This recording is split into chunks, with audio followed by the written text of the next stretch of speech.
The gunshot echoed through the frozen mountain pass before Eliza Thornfield even realized she'd pulled the trigger. Her hand shook, not from fear, but from the weight of what she'd just done. The rifle's recoil still vibrated through her bones. Around her, bodies sprawled in crimson-stained snow. Lucian Varick, the most feared duke in the kingdom, stared at her from where he'd fallen, blood seeping through his coat, eyes wide with something she'd never seen before. Shock. She'd saved his life. Or maybe she'd just signed her own death warrant. This wasn't how it was supposed to go. 3 months ago, she was nothing, a discarded woman with a ruined name and no future. Now she stood in the middle of a massacre, holding a smoking weapon, married to a man who dealt in power like other men dealt cards. But let me take you back. Back to the moment everything shattered. Back to the night Eliza Thornfield learned exactly how much she was worth to the man she thought she'd marry. If you want to know how a woman goes from society's reject to the deadliest duchess in the kingdom, stay with me. Hit that like button and drop a comment telling me what city you're watching from. I want to see just how far this story can reach. Because this is just the beginning. The Ashford ballroom glittered like a jewelry box turned inside out, all crystal chandeliers and gold-threaded wallpaper, the kind of ostentatious wealth that made even the rich feel poor. Eliza stood near the refreshment table, her champagne untouched, watching her fiancé dance with another woman. Not just any woman. Lady Caroline Westbrook, daughter of the shipping magnate who just secured the largest trade contract in the kingdom's history. "You're staring," her friend Margaret whispered, appearing at her elbow with the stealth of a particularly judgmental ghost.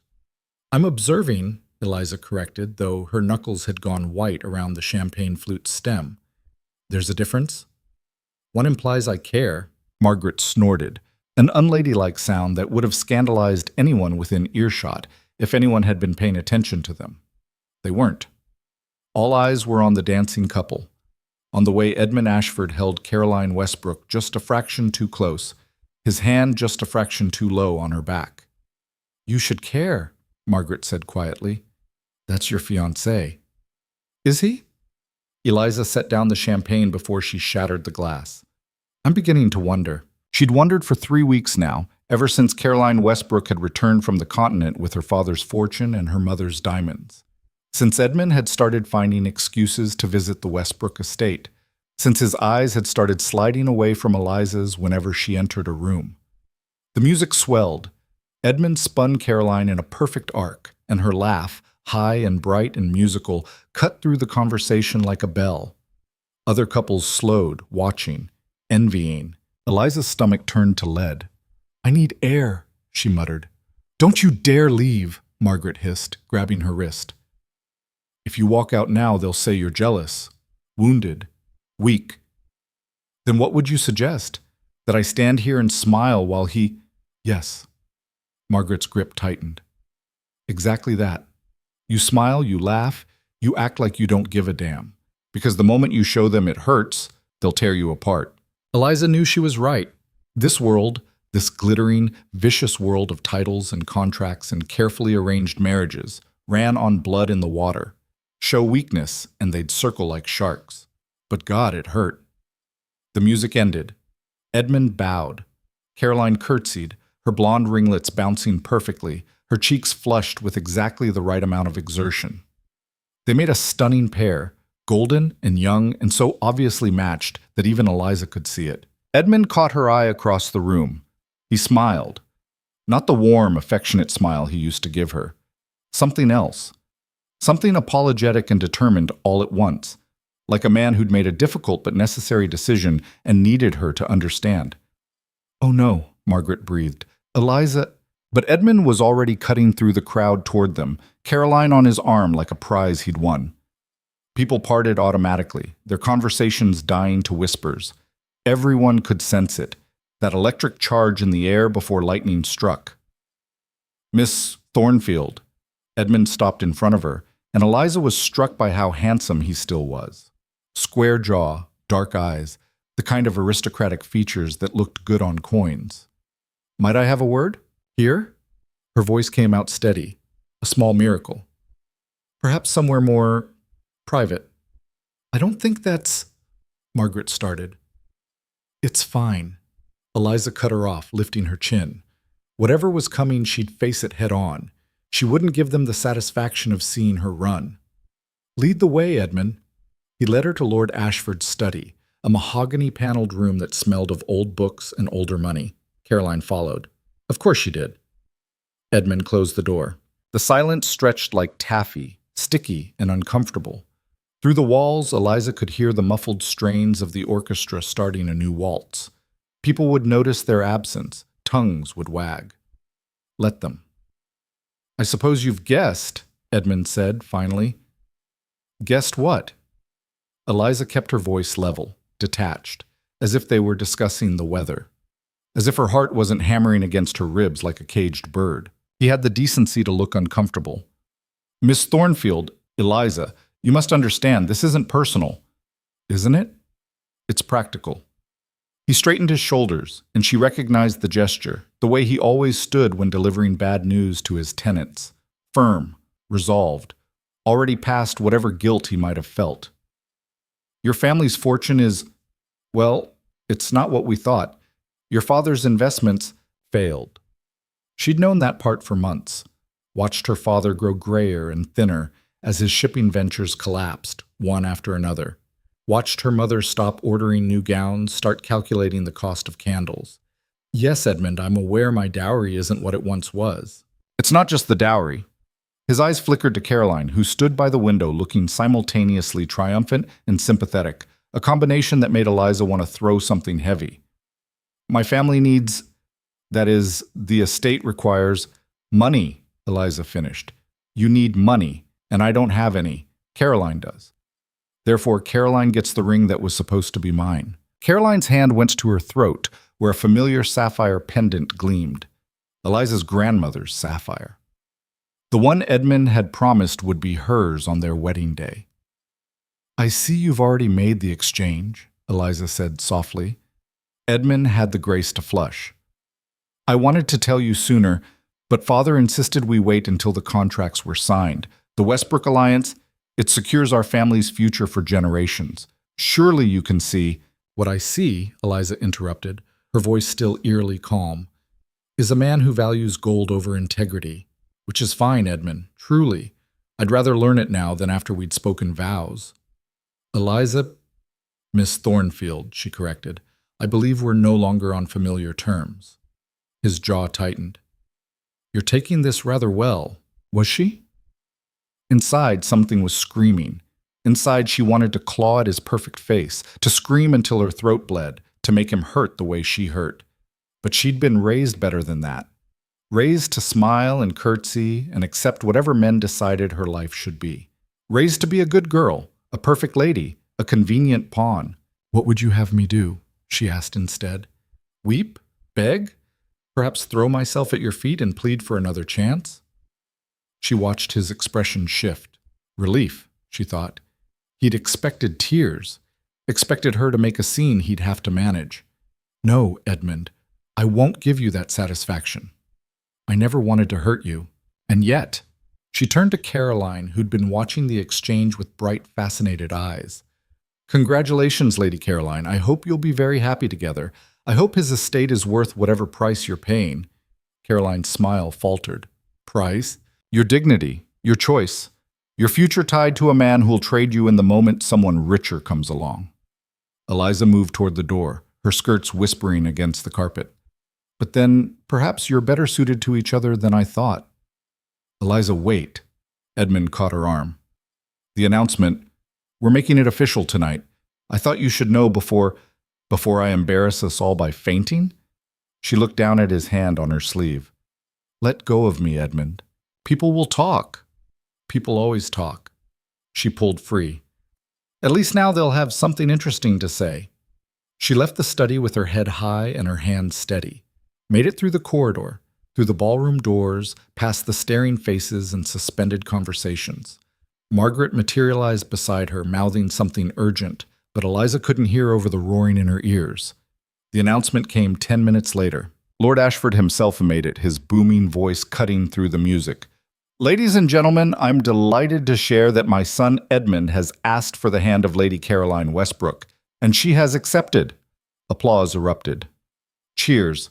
The orchestra launched into something celebratory and loud. Eliza stood at the edge of the ballroom and watched her future dissolve into champagne bubbles and congratulations. Watched Caroline kiss Edmund's cheek.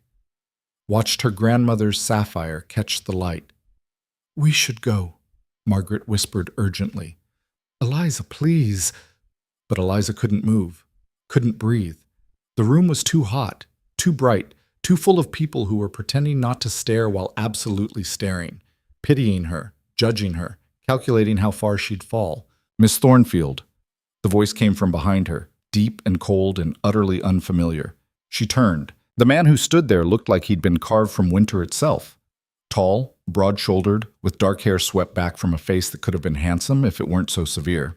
Pale gray eyes that seemed to catalog everything about her in a single glance.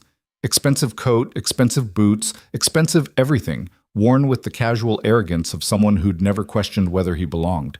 She'd never seen him before in her life. "I'm sorry," she managed. "Have we been introduced?" "No." He didn't smile. "But I know who you are. Eliza Thornfield, recently unengaged." Whispers rippled through the nearby crowd. Someone gasped. Eliza felt her cheeks burn. "That's rather direct," she said. "I don't waste time on subtlety." He glanced around the ballroom with obvious distaste. "This spectacle is beneath you." "You don't know me." "I know enough." His eyes returned to hers, cold, calculating, completely unreadable. "You're intelligent, educated, resourceful, and you're currently being publicly humiliated by a mediocre man who couldn't see your value if it were written on his own ledger." Eliza blinked. Was he defending her or insulting everyone else? She couldn't tell. "Who are you?" she asked. The crowd around them had gone utterly silent. People were backing away, creating a circle of space that felt almost like a barrier. Margaret had gone pale. "Lucian Varick," the man said. "Duke of Northmore." Oh no. Eliza had heard the stories, everyone had. The Duke of Northmore, who'd inherited his title at 16 and proceeded to double his fortune by 25 through ruthless business deals and colder contracts. Who owned half the coal mines in the Northern Territories and most of the railways besides. Who'd been engaged twice. Both times the engagements had ended abruptly, and both women had fled to the continent and never returned. Some said he was cursed. Others said he was cruel. Most just said, "Stay away." "Your Grace." She curtsied automatically, her mind racing. "I'm honored?" "Don't be." He pulled a card from his pocket and held it out. "Come to my townhouse tomorrow at noon. We have business to discuss." "Business?" She took the card without thinking. Heavy stock, elegant script. An address in the most expensive district in the city. What business could you possibly have with me? The kind that doesn't belong in a room full of vultures. His gaze swept the ballroom once more, and Eliza could have sworn she saw several people actually flinch. "Noon, Miss Thornfield. Don't be late." He turned and walked away before she could respond, the crowd partying before him like water before a ship's bow. Eliza stood frozen, the card burning in her hand, aware that every single person in the room was now staring at her with renewed interest. "Eliza!" Margaret grabbed her elbow, voice barely audible. "What the hell just happened? I have no idea." But that was a lie. She had some idea. A terrible, impossible idea that made her heart race and her palms sweat and her thoughts spiral into dangerous territory. The Duke of Northmore wanted to talk to her. The Duke of Northmore, who everyone feared and no one trusted. The Duke of Northmore, who just publicly acknowledged her in front of everyone who mattered, right after she'd been publicly humiliated. This was either the worst thing that could possibly happen, or the best. Eliza didn't sleep that night. She sat at her vanity, turning the Duke's card over and over in her hands, watching the gaslight make shadows dance across her face in the mirror. Behind her, through the window, the city sprawled in darkness, thousands of lights marking thousands of lives, all of them probably simpler than hers. "You're not actually considering going," her mother said from the doorway. Eliza didn't turn. "Why wouldn't I?" "Because he's dangerous." Her mother drifted into the room like a ghost, all pale silk and worried hands. "The stories about him are probably exaggerated. Probably. Besides, what choice do I have?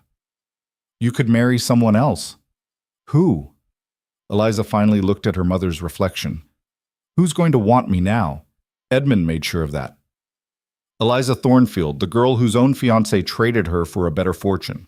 That's what they'll say. That's what they're already saying. Her mother's face crumpled. This is your father's fault. If he hadn't, father made bad investments. That's not a crime. Eliza set down the card. Edmund made a choice. That's the crime. And now I have to live with the consequences. By throwing yourself at the Duke of Northmoor? I'm not throwing myself at anyone. She stood, facing her mother properly. He invited me to discuss business. Maybe he needs a governess. Maybe he's looking for someone to manage his household. Maybe he wants what all men want from women in desperate situations. The words hung between them, ugly and true. Eliza felt something cold settle in her stomach. Then I'll say no, she said firmly. I'm not that desperate. Not yet. Not yet. But how long before she was? How long before the bills piled too high? Before her father's creditors came calling?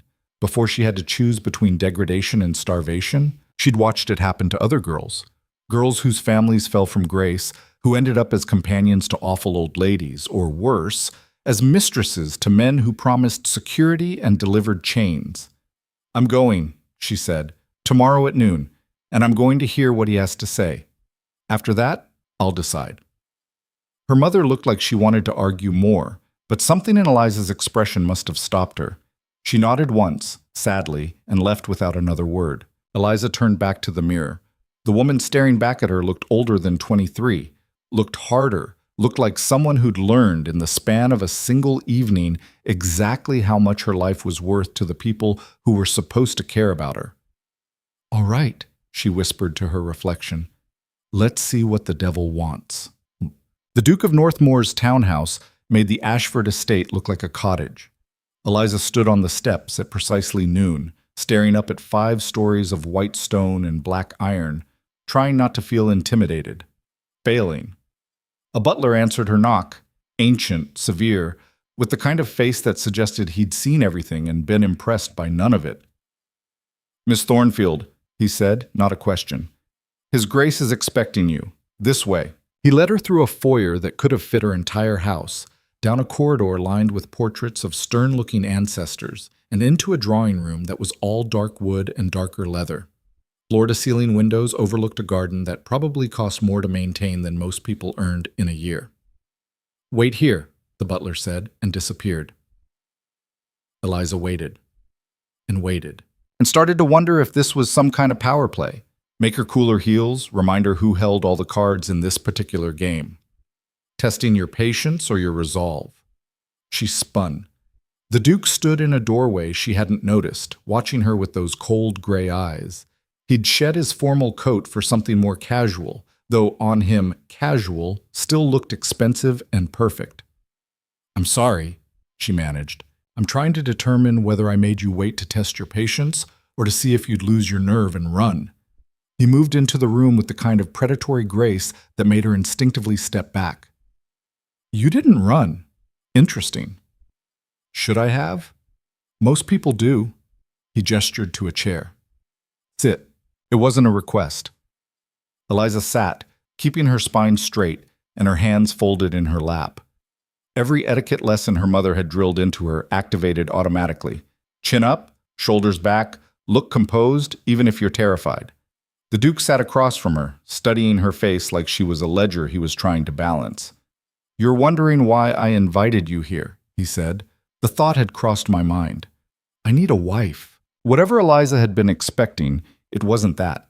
She stared at him, certain she'd misheard. I'm sorry? A wife. A duchess. Someone to manage my household, appear at social functions, and convince society I'm not entirely unmarriageable. He said it the same way someone might say they needed a new horse or a better accountant. You need money and social rehabilitation. I'm proposing a trade. Eliza's mouth went dry. You're proposing? To me? I'm proposing an arrangement, he corrected. Not a romance. I don't do romance, Miss Thornfield. I do contracts, agreements, mutually beneficial transactions. That's the least romantic proposal I've ever heard. Good. Romance makes people stupid. I prefer clarity. He leaned back, crossing one leg over the other. Here are the terms. We marry. Quickly, before your reputation deteriorates further. You become the Duchess of Northmore, with all the status and security that entails. Your family's debts are cleared.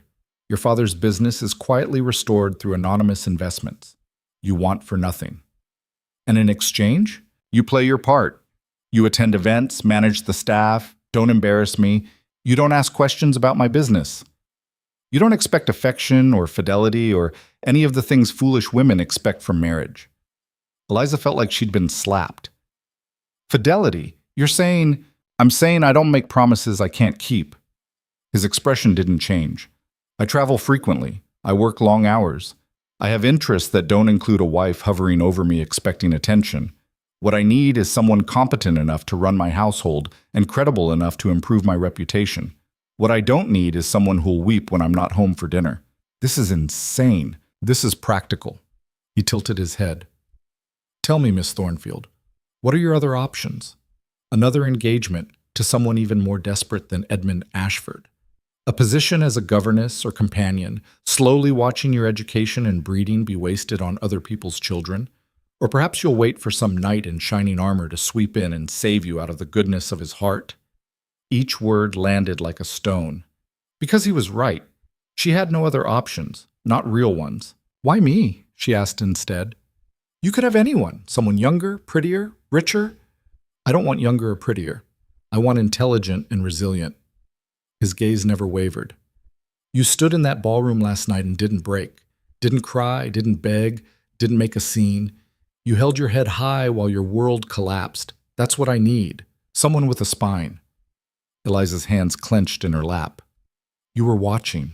I was there on business. The spectacle was incidental. He stood, moving to a sideboard and pouring 2 glasses of something amber. But I pay attention to details, Miss Thornfield, and the detail I noticed was you, the way you controlled yourself, the way you refused to give them the satisfaction of seeing you suffer. He offered her one of the glasses. She took it automatically. I don't love you, he said bluntly. I don't even particularly like you yet, but I respect competence, and you have it. That's more than I can say for most of the simpering debutantes who've been thrown at me over the years. How flattering, Eliza said dryly. I'm not trying to flatter you, I'm trying to be honest. He sipped his drink. Whiskey, she realized.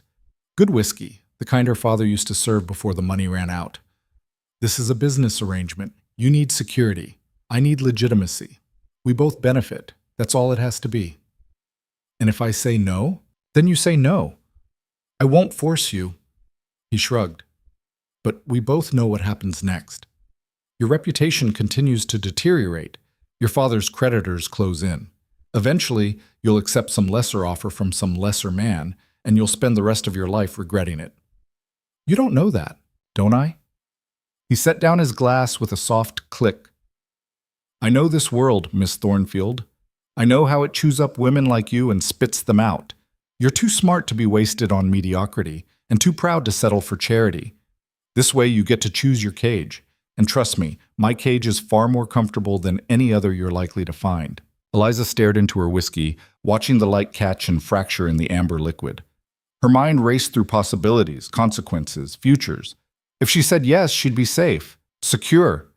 Her parents would be saved from ruin. She'd never have to worry about money or status or finding another husband who might betray her the same way Edmund had. But she'd also be bound to this cold, calculating man who spoke about marriage like a business merger and made it clear he expected nothing resembling actual partnership. If she said no, she'd have her dignity, her independence, her freedom to choose her own path. She'd also probably end up destitute.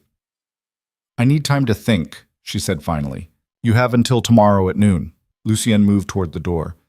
Same time, same place, come back with your answer. Yes or no. I don't waste time with maybes. Eliza stood, setting down the untouched whiskey. And if I say yes? What happens then? Then we sign contracts. Marry within the week. Announce it at the Belmont Ball on Saturday. He paused, hand on the doorframe. And then, Miss Thornfield, we burn down everyone who ever underestimated you. Something in his voice made her shiver. Not fear, something else. Something that felt dangerously like hope. One question, she said as he started to leave. Why do you hate them so much? The society people, the gossips, all of them. What did they do to you? For the first time, something flickered in those cold gray eyes. Something almost human. They killed my mother, he said quietly, with whispers and rumors and polite cruelty. She was an actress before she married my father. Beneath their standards, they said. They never let her forget it. When she died, they called it a mercy. Said my father could finally marry someone appropriate. He turned fully to face her, and Eliza saw something in his expression that made her breath catch. Rage. Cold, controlled, and absolutely lethal. So yes, Miss Thornfield, I hate them, every single one of them. And if you marry me, if you accept this arrangement, I promise you one thing. We will make them pay for every slight, every insult, every moment they made you feel less than what you are. He smiled, and it was the most frightening thing she'd ever seen. We'll make them wish they'd been kinder, and then we'll forget they exist. He left her standing there, heart pounding, mind reeling, the taste of whiskey she hadn't drunk still ghosting across her tongue. Margaret found her an hour later sitting in the park across from her house, staring at nothing. So? Her friend demanded, throwing herself onto the bench beside Eliza with complete disregard for her expensive dress. What did he want? Please tell me it wasn't what I think it was. What do you think it was? Something awful, something dangerous, something that's going to get you killed or worse. Margaret grabbed her hands. Eliza, please tell me you're not considering whatever insane thing he proposed. Eliza looked at her best friend. Her only friend, really, now that everyone else had started mysteriously being too busy to call on her. Margaret, who'd stood by her through the engagement disaster. Margaret, who'd never cared that the Thornfield fortune had evaporated. He wants to marry me, she said. Margaret's face went through several expressions in rapid succession: shock, horror, disbelief, and finally something that looked almost like excitement. He what? Marry me. A business arrangement, he called it. I give him respectability. He gives me security. That's... Margaret stopped, started again. That's actually brilliant. It's terrifying. It's both. Margaret squeezed her hands. Eliza, do you understand what this means? You'd be a duchess. Wealthier than Edmund Ashford could ever dream of being, more powerful than any of those people who've been whispering about you. I'd also be married to a man who openly admits he doesn't want affection or fidelity or anything resembling an actual marriage. Do you want affection from him? The question stopped Eliza cold. Did she? She barely knew the man. He was cold, calculating, brutally honest about exactly what he expected. There was nothing warm about him, nothing soft. He was all sharp edges and harder truths, but he'd also seen her at her worst moment and offered her a way out. He'd spoken about burning down the people who'd hurt her. He'd looked at her like she was competent rather than decorative. I don't know what I want, she admitted. I thought I wanted Edmund. Look how that turned out. Edmund was always an idiot. Margaret's voice turned fierce. But this, Eliza, this could work. If you're smart about it, if you protect yourself. How do I protect myself from a man who owns half the kingdom? The same way you protect yourself from any man. Margaret's smile turned wicked. You make yourself indispensable. You learn his secrets. You become the one thing he can't afford to lose. Eliza laughed despite herself. You make it sound like a war, isn't it? Margaret's expression sobered. Marriage is always a war, Eliza. The only question is whether you go in armed or defenseless. At least with Northmore, you know what you're getting. No illusions, no false promises, just a contract between two people who understand exactly what they're trading. They sat in silence for a moment, watching carriages roll past, watching life continue as if Eliza's entire world hadn't just tilted on its axis. I think I'm going to say yes, Eliza said finally. Margaret didn't look surprised. When? Tomorrow, noon. Then tonight we drink. Margaret stood, pulling Eliza up with her. Because tomorrow you're going to become a duchess. And the day after that, we're going to make everyone who ever doubted you absolutely miserable. Eliza let herself be pulled along, let herself imagine it, walking into ballrooms as the Duchess of Northmore, watching Caroline Westbrook's face when she realized Eliza had landed on her feet, watching Edmund understand that he'd traded gold for bronze. It felt good. It felt powerful. It felt dangerous. But then, what was life without a little danger? She arrived at the townhouse the next day at 11:55, early enough to show she was serious, late enough to prove she wasn't desperate. The same butler answered, the same route through the same corridors. But this time, when she entered the drawing room, Lucien was already there. He looked up from a stack of papers on his desk, and something in his expression shifted when he saw her face. "You're saying yes," he said. "Not a question. I'm saying yes." Eliza moved further into the room, forcing herself to maintain eye contact.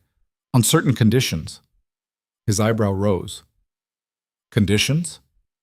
"I want my own rooms, my own space that you don't enter without permission." She'd rehearsed this with Margaret until every word was perfect. "I want control over household decisions, staff, menus, social calendar. I want a monthly allowance that I control completely, no questions asked about how I spend it." "Agreed." She blinked. "Just like that?" "Just like that." He set down his pen. "Anything else?"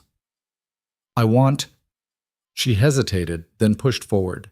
"I want honesty. If you're going to be with other women, I don't want to be surprised by it. I don't want to find out through gossip." Something flickered across his face. Surprise, maybe. Or respect. "I have no interest in other women," he said flatly. "Despite what I said yesterday, I'm not a complete hypocrite. I expect fidelity from you. You'll have it from me. That work?" Eliza felt something loosen in her chest. "Yes." "Good." He stood, moving around the desk. "Then we have a deal. I'll have the contracts drawn up by this evening. We'll marry by special license on Friday. The announcement will go out Saturday morning in time for the Belmont ball Saturday night." "Friday?" Eliza's stomach flipped. "That's 3 days from now." "Is that a problem?" "Yes, no, maybe." She didn't know anymore. Everything was moving so fast, like she'd stepped onto a train that was already in motion and couldn't get off even if she wanted to. "It's fine," she heard herself say. "Friday is fine." Lucien studied her for a long moment, and she had the distinct impression he could see straight through her careful composure to the terrified girl underneath. "You can still change your mind," he said quietly. "Right up until you say I do. I won't hold you to this if you decide it's not what you want." "And you?" she challenged. "Can you change your mind too?" "No." The word was absolute. "Once I commit to something, I see it through. I'm committed to this, Miss Thornfield. The question is whether you are." Eliza thought about Edmund, about Caroline Westbrook, about the ballroom full of people who'd watched her humiliation like it was entertainment. She thought about her father's face when the creditors came calling, her mother's hands wringing together at night when she thought no one was watching. She thought about the Duke of Northmore's promise. "We will make them pay for every slight, every insult, every moment they made you feel less than what you are." "I'm committed," she said. He smiled, the first real smile she'd seen from him, and it transformed his entire face, made him look younger, less severe, almost human. "Then welcome to the game, Miss Thornfield." He extended his hand. "Let's burn it all down." She took his hand. His grip was firm, warm, completely sure. And just like that, Eliza Thornfield sealed her fate. The wedding happened so fast that Eliza barely had time to process what she'd agreed to. Friday morning arrived cold and gray, the kind of weather that made everything feel inevitable. She stood in her bedroom while Margaret laced her into a cream silk dress. Not white, she'd insisted on that much. White felt like a lie, like pretending this was something it wasn't. "You're shaking," Margaret murmured, her fingers working the tiny buttons at Eliza's spine. "I'm terrified." "Good. You'd be insane if you weren't." Margaret stepped back, surveying her work. "But you look like a duchess." "That's something." Eliza turned to the mirror. The woman staring back looked composed, elegant, untouchable. Nothing like the girl who'd stood in the Ashford ballroom 4 days ago, watching her life implode. 4 days. That's all it had been. "My mother's not coming," Eliza said quietly. Margaret's hands stilled. "What?" "She said she couldn't watch me make this mistake." Those were her exact words. Eliza's throat tightened. "My father will be there because the contracts require it, but your mother is a coward," Margaret said fiercely. "And she's wrong. This isn't a mistake. This is survival." Was it?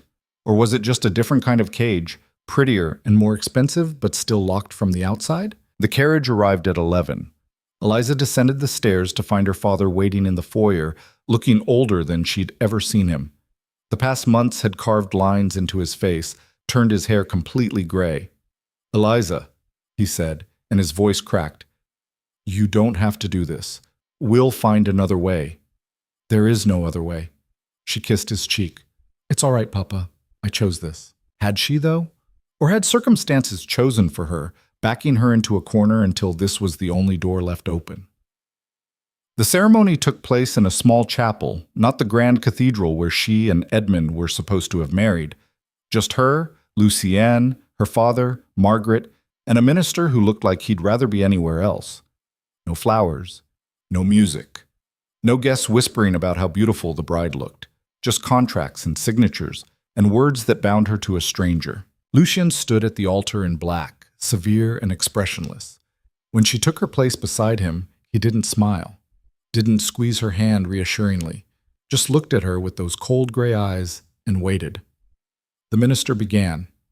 Eliza heard the words as if from underwater: love, honor, cherish till death, all of it feeling absurd when applied to this transaction they were conducting. "Do you, Eliza Thornfield, take this man?" "I do." The words came out steady, final. A door closing, a bridge burning, a choice made. Lucienne's turn. His voice didn't waver either. "I do. You may kiss the bride." Lucienne leaned in. His lips brushed hers, cold, brief, completely impersonal, like sealing a letter. Then he stepped back, and that was it. She was married. She was the Duchess of Northmore. She was utterly, completely alone. The carriage ride back to Lucienne's townhouse, her house now, she supposed, passed in silence. Eliza stared out the window, watching the city roll by, trying to reconcile what she'd just done with what she'd imagined marriage would be. There was supposed to be joy, wasn't there? Excitement? Some sense that she'd joined her life to someone she cared about? Instead, she felt numb. "Second thoughts?" Lucienne asked. She glanced at him. He sat across from her, one ankle crossed over his knee, looking as relaxed as if he'd just concluded a routine business meeting. "Is that allowed?" she asked. "Not anymore." But his expression softened fractionally. "You're looking at me like I'm going to devour you the moment we're alone." "Are you?" "No." He said it flatly. "I told you what this arrangement was. I meant it. You'll have your own rooms, your own space. I won't force anything you don't want." Eliza felt something loosen in her chest. "Thank you." "Don't thank me for basic decency." He turned to the window. "That's a rather low bar." They arrived at the townhouse. The staff had assembled in the entrance hall, a full household, dozens of people all watching her with varying degrees of curiosity and judgment. The butler she recognized. The others were strangers. "This is Mrs. Pemberton, the housekeeper," Lucian said, gesturing to a severe woman in black. "She'll show you the household accounts and introduce you to the staff. Everything domestic is now your responsibility." Mrs. Pemberton curtsied, her expression giving away nothing. "Your Grace." The title sounded foreign. Wrong. Eliza wanted to correct her. "I'm not really a duchess. This is all pretend." But she caught Lucian's warning glance and kept quiet. "I'll be in my study," Luciana said. "Join me for dinner at 8. He left without another word, disappearing down a corridor and leaving Eliza standing in the middle of her new life with no idea how to navigate it. Mrs. Pemberton cleared her throat. "Shall I show you to your rooms, Your Grace?" "Yes, please." The housekeeper led her up 2 flights of stairs to a suite that made Eliza's entire family home look like a closet. Bedroom, sitting room, dressing room, private bath, all decorated in creams and golds and soft blues, feminine without being childish, expensive without being ostentatious. "His Grace had it redecorated," Mrs. Pemberton said, after the previous arrangement ended. Previous arrangement. The engagement that had ended with the woman fleeing to France. "What was she like?" Eliza heard herself ask. "The woman before me?" Mrs. Pemberton's mouth thinned. "Not suitable, Your Grace. You needn't worry about comparisons." Which told Eliza exactly nothing and everything all at once. The housekeeper launched into an explanation of household routines, mealtimes, staff schedules, which rooms were Eliza's to manage, and which were Lucien's private domain.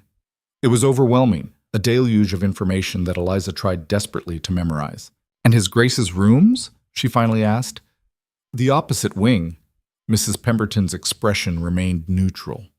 "He values his privacy." Of course he did. Keep the wife at a distance, maintain the illusion, never let anything real intrude on the performance. Eliza thanked the housekeeper and waited until she was alone before letting herself collapse into a chair. Her wedding dress suddenly felt too tight, too heavy. She wanted to tear it off, throw it in a fire, watch it burn. Instead, she sat very still and tried not to cry. A knock at the door saved her. Margaret swept in without waiting for permission, still in her witnessing clothes, looking furious and determined in equal measure. "Your housekeeper is terrifying," Margaret announced. "But I like her. She didn't try to stop me from coming up. Maybe she's hoping you'll talk sense into me." Too late for that. Margaret threw herself onto the chaise with complete disregard for the expensive upholstery. "You're married now. Might as well make the best of it." "The best of it," Eliza repeated hollowly. "Yes, I'm sure it will be wonderful." Margaret sat up, her expression turning serious. "Eliza, look at me." Eliza looked. "This is just the beginning," Margaret said. "The hard part, the part where you prove everyone wrong. That starts tomorrow night, at the Belmont Ball." The ball! Eliza had almost forgotten. The announcement would appear in the morning papers: Duke of Northmore weds Eliza Thornfield. And by evening, all of society would know. All of them would be watching, waiting to see how she handled it, waiting to see her fail. "I don't know if I can do this," Eliza whispered. "Yes, you can." Margaret grabbed her hands. "Because you're not the girl who got dumped anymore. You're the Duchess of Northmore. You're richer than all of them, more powerful than all of them, and tomorrow night you're going to walk into that ballroom and make them choke on their own envy." "What if they don't envy me? What if they just pity me more?" "Then we make them afraid instead." Margaret's smile turned sharp. "Fear works just as well." After Margaret left, Eliza had her maid help her out of the wedding dress and into something simpler. She explored her suite, opening drawers and cabinets, finding them already stocked with clothes she'd never seen. Expensive day dresses, evening gowns, nightgowns in silk so fine it felt like water. Lucien had thought of everything, or rather, he'd had his staff think of everything.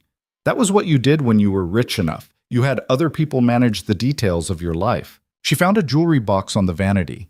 Inside, the Northmore family diamonds, a necklace that probably cost more than her father's entire estate. Earrings, bracelets, a tiara, a duchess's armor. "Dinner at 8, Lucien had said. Eliza spent an hour letting her maid dress her, style her hair, make her look like someone who belonged in this house. When she finally descended to the dining room, she barely recognized herself in the mirrors lining the hallway. Lucien was already seated, reading what looked like a financial report while he waited. He glanced up when she entered, and something flickered in his eyes. Approval, maybe. Or just acknowledgement that she'd successfully managed to look the part. "You didn't have to dress for dinner," he said. "It's just us." "I thought that was the point." Eliza took her seat at the opposite end of the absurdly long table. "Looking the part, fair enough." He set aside his papers. "How are you finding the house?" "Overwhelming." "You'll adjust." He signaled to a footman who began serving. "Mrs. Pemberton seems to think you're competent. That's high praise from her." "She terrifies me." "She should. She terrifies everyone." Lucien picked up his wine glass.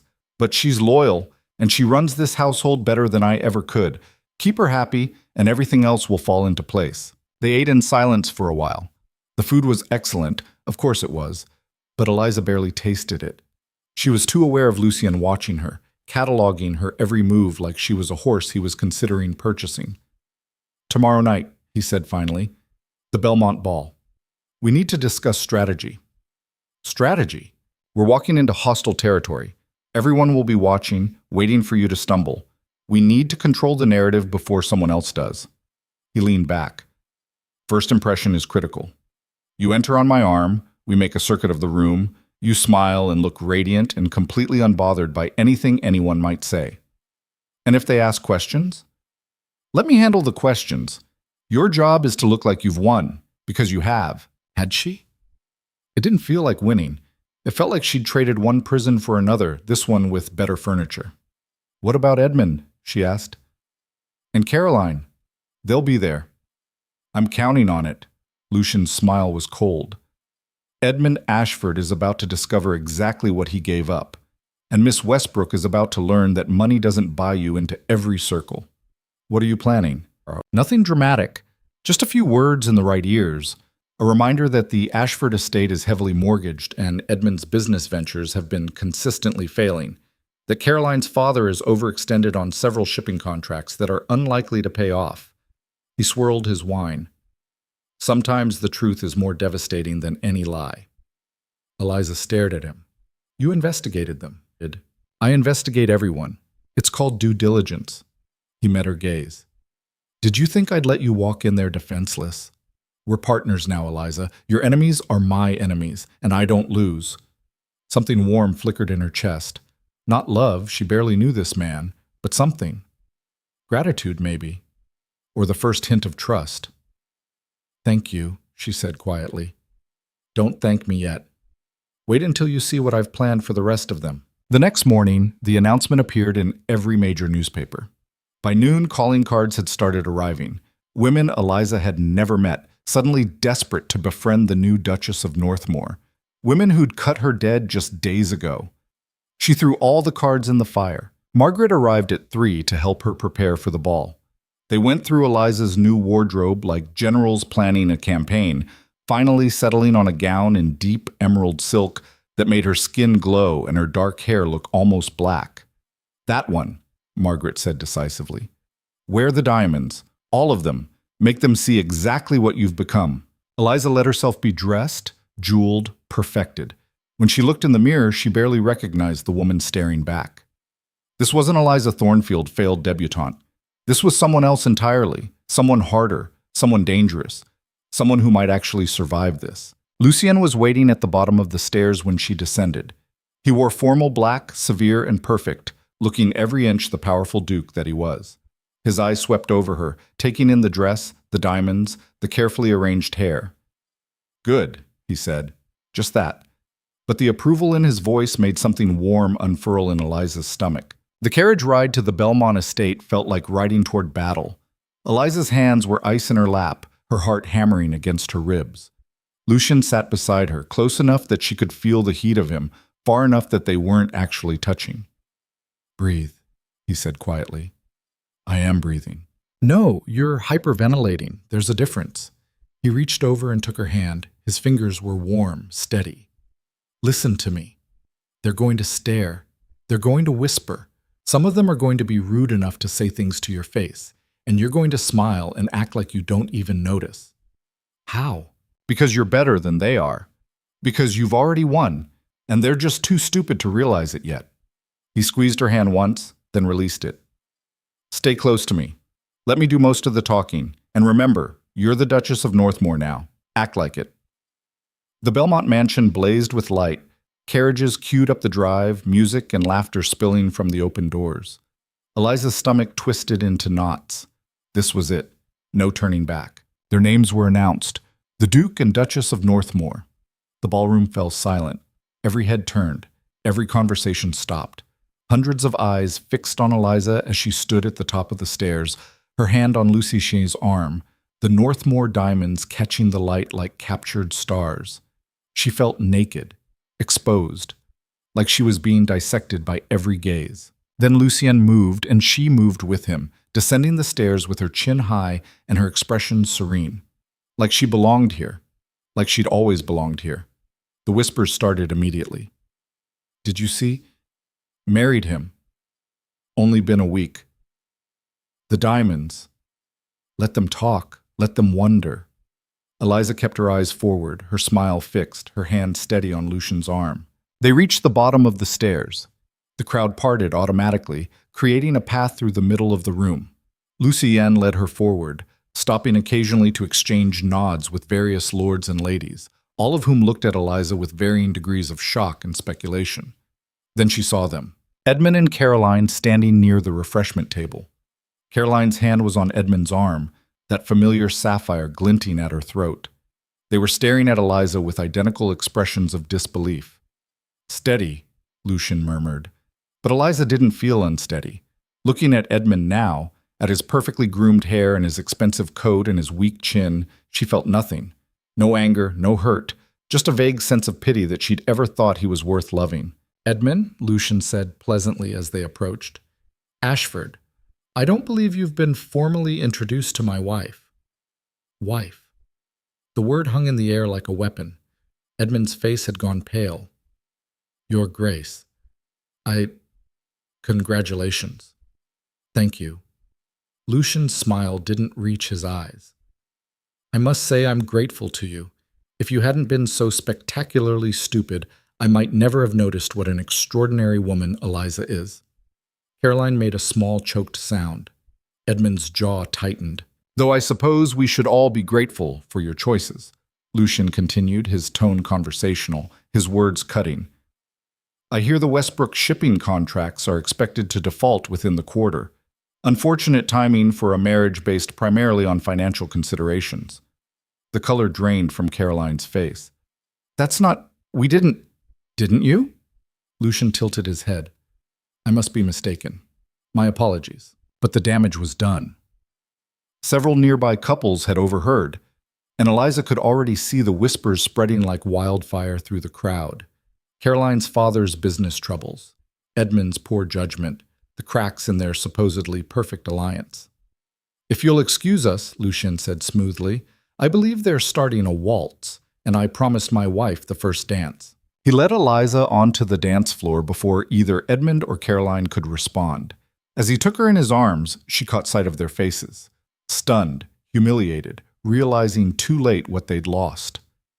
"That was cruel," Eliza said as they began to move. "That was justice." Lucian spun her expertly. "And we're just getting started." They danced, and the room watched. Eliza could feel every eye on them, could hear the whispers rising like a tide. But with Lucian's hand firm on her waist and his confident lead guiding her through the steps, she found she didn't care. Let them talk. Let them wonder. Let them realize she'd landed on her feet. The waltz ended. Lucian escorted her to the edge of the floor, where a cluster of society matrons immediately descended. "Your Grace, you must tell us, such a whirlwind courtship. The dress is absolutely divine." Eliza fielded their questions with practiced grace, saying nothing of substance while making it sound like she was being terrifically forthcoming. Yes, it had been rather sudden. Yes, she was very happy. Yes, the Duke was everything she could have hoped for. All lies. Pretty lies, but lies nonetheless. Lucien appeared at her elbow with champagne. "Ladies, if you'll forgive me, I need to steal my wife away. There's someone I'd like her to meet." He led her through the crowd to where an elderly woman sat enthroned on a velvet chair, watching the proceedings with sharp, intelligent eyes. She wore black silk and pearls, her white hair perfectly coiffed, her expression suggesting she found the entire event tedious. "Lady Ashworth," Lucian said, bowing slightly. "May I present my wife, Eliza?" The woman's gaze fixed on Eliza like a hawk spotting prey. "So you're the girl who's got everyone in a tizzy?" "I suppose I am," Eliza said carefully. "Good." Lady Ashworth's smile was sharp. "I was beginning to think this season would be entirely boring. Sit down, child. Let me get a proper look at you." Eliza sat. Lucienne remained standing, a hand on the back of her chair, a silent show of support. "You're the one Ashford dumped, aren't you?" Lady Ashworth said bluntly. "Yes, ma'am. Idiot boy. Always was. His father was the same. Couldn't see value if it bit him." She sipped her champagne. "Varick here, on the other hand, doesn't make mistakes. If he married you, there's a reason." "Several reasons," Lucian said smoothly. "All of them Eliza's virtues." Lady Ashworth snorted. "Don't give me that romantic nonsense. I'm too old for it." She leaned forward. "Listen, girl, this world will try to eat you alive. They'll whisper that you trapped him, that you're not good enough, that you only married him because you were desperate. Don't let them see you bleed." "I won't," Eliza said quietly. "See that you don't." Lady Ashworth sat back. "Because Northmore needs a proper duchess, someone with a spine. I think you might actually be it." It was the closest thing to a blessing Eliza was likely to get. She thanked Lady Ashworth and let Lucien lead her away, feeling slightly stunned. "She likes you," Lucien said. "How can you tell?" She didn't insult you. Trust me, that's high praise. They made their way through the rest of the evening, dancing and talking and playing their parts. And slowly, gradually, Eliza felt something shift. The stares became less hostile, the whispers less cruel. People began treating her with actual respect, not just the thin veneer of politeness they showed to those they secretly despised. She was becoming the Duchess of Northmore, not just in title, but in reality. Near midnight, she excused herself to the ladies' retiring room. She needed a moment alone, a moment to breathe without performing. She was fixing her hair in the mirror when Caroline Westbrook walked in. They froze, staring at each other's reflections. Caroline looked perfect as always, blonde curls, pink cheeks, that damned sapphire at her throat. But her eyes were red-rimmed, her smile brittle. "Eliza," she said, just that. "Lady Caroline." Eliza turned, facing her properly. "Enjoying the ball?" "Are you?" Caroline's voice shook slightly. "Enjoying your revenge?" "This isn't revenge." Eliza kept her tone level. "This is survival. You married him to hurt Edmund." "I married him because Edmund left me with no other choice." Eliza stepped closer. "You want to know the truth, Caroline?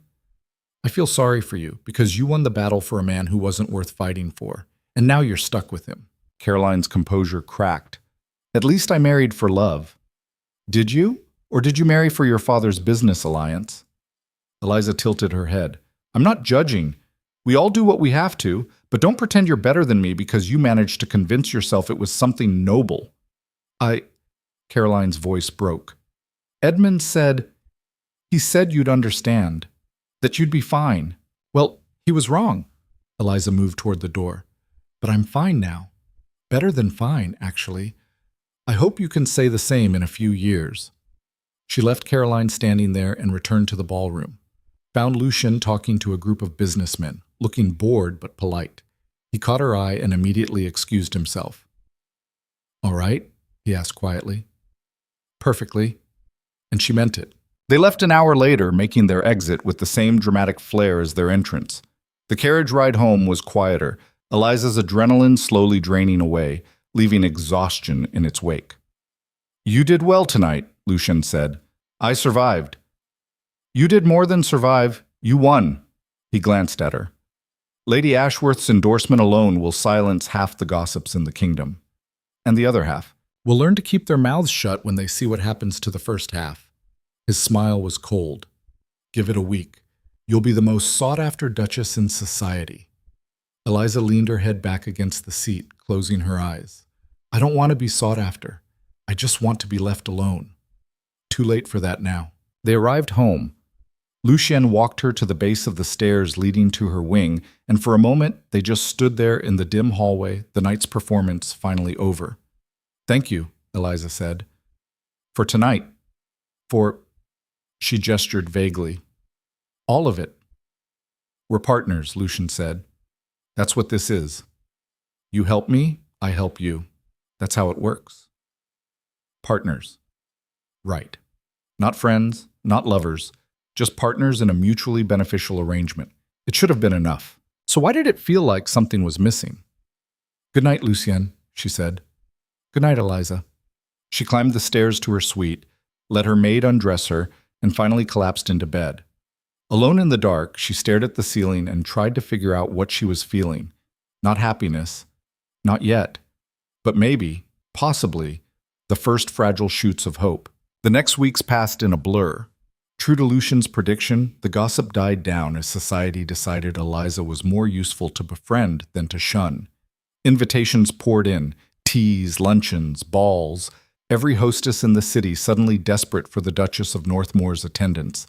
Eliza learned to navigate it all, learned which women were genuine and which were just social climbers, learned how to smile and deflect and maintain the perfect Duchess facade that everyone expected. And she learned about Lucien.